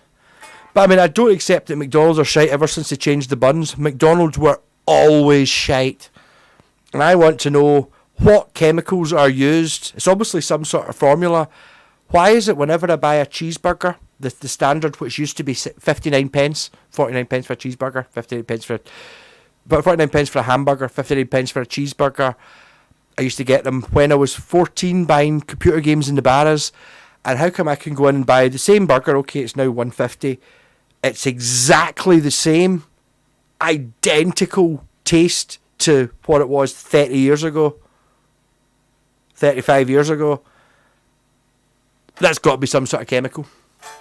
Also, where I live, Milton Acampsey, if you want to Google it, into civilization, I'll go that way about 2 miles exactly through fields and shit, and then on the right hand there's a crossroads, on the right hand side Lidl, on the left hand side McDonald's, and everyone that goes into McDonald's is a complete bastard who's no idea how to drive, so the whole junction just gets stopped up because people just sit, and it's like, oh, I've just come through the green light, everyone's been waiting for 20 minutes, I'll drive 10 yards, oh there's McDonald's, oh it's busy, I'll just sit here so nobody gets through. So I don't like McDonald's customers. They're bastards. Sorry, not customers. Users is what they're called. I did watch the Super Size Me thing. If you ever watched that, you'll probably never go back, same as me.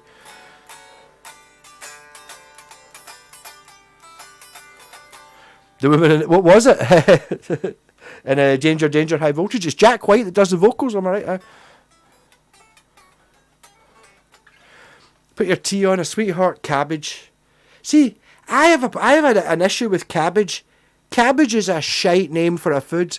The word, it's one of those things like, it doesn't matter how good a band System of a Down are, they're fucking amazing. That's a shite name, I don't want to listen to them. Cabbage. You get it? Why just a nicer sounding word than cabbage, please. I mean, cabbages are one of the foundation principles of kebabs, and I'm a huge kebab fan. Cabbage. It sounds shit. Bastards. Hummus sounds like some sort of thing. I quite like hummus though. Shaking all over. Bum bum bum. Like that. But that's just a Who I know it from.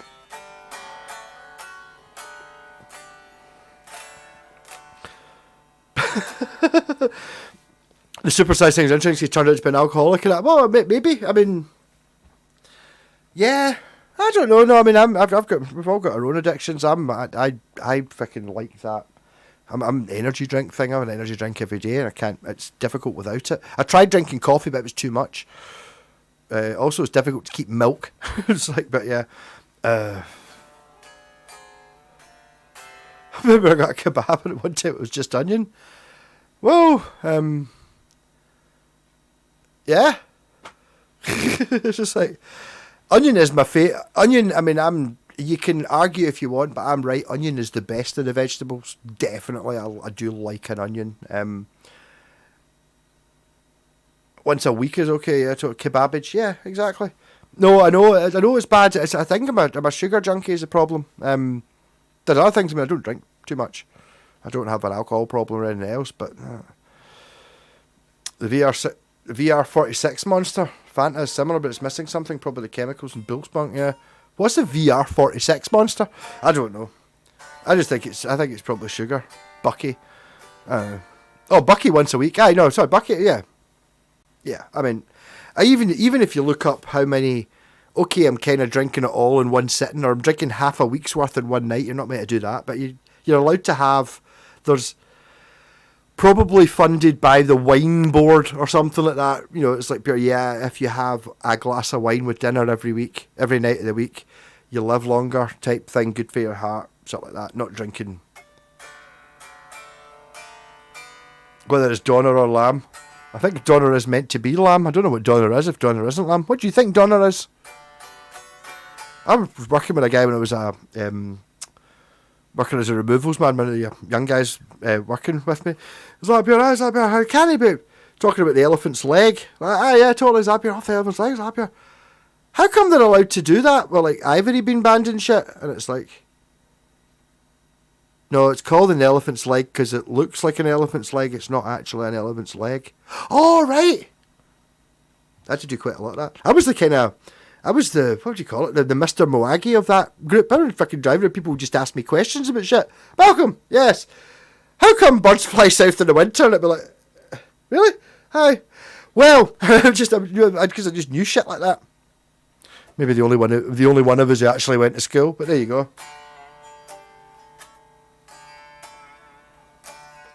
Oh, Scott.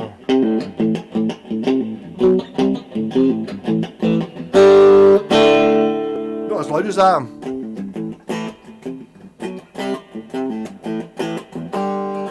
I can't remember what the riff for Snorting Cocaine. I know it's a Pat Travers song. Actually, if anyone's in Glasgow and doesn't have Pat Travers' first album, the one that's got Life in London, a bit more volume.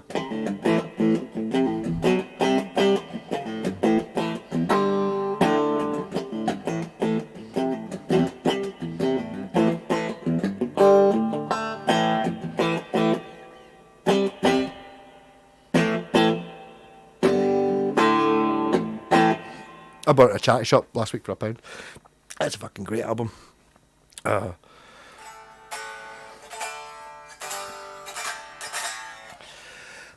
Beer's not good for you, Mr. Whitestick. I don't know. Anything in moderation. Apart from heroin, it's bad. Do you know what I mean? And murder. Killing people's bad. It doesn't... You're like, I'll moderate it. I only kill once every 2 weeks now. No, really, you don't want to do any of that. It's like, it's like... Right, so if you haven't spiked the likes, if you can spike the like, that would be awesome. I have no idea how many people are watching. 13, that's not too bad. So if I don't have at least 13 things, then there's bastards in here. Doesn't cost you anything. Cool, well, I don't even know how to stop this. There's a stop streaming button. So there's no chance of me pressing this button. But cheers for joining in, thanks. Fucking, I just got carried away again. Can't help it. Because you're all my friends. Oh, getting a bit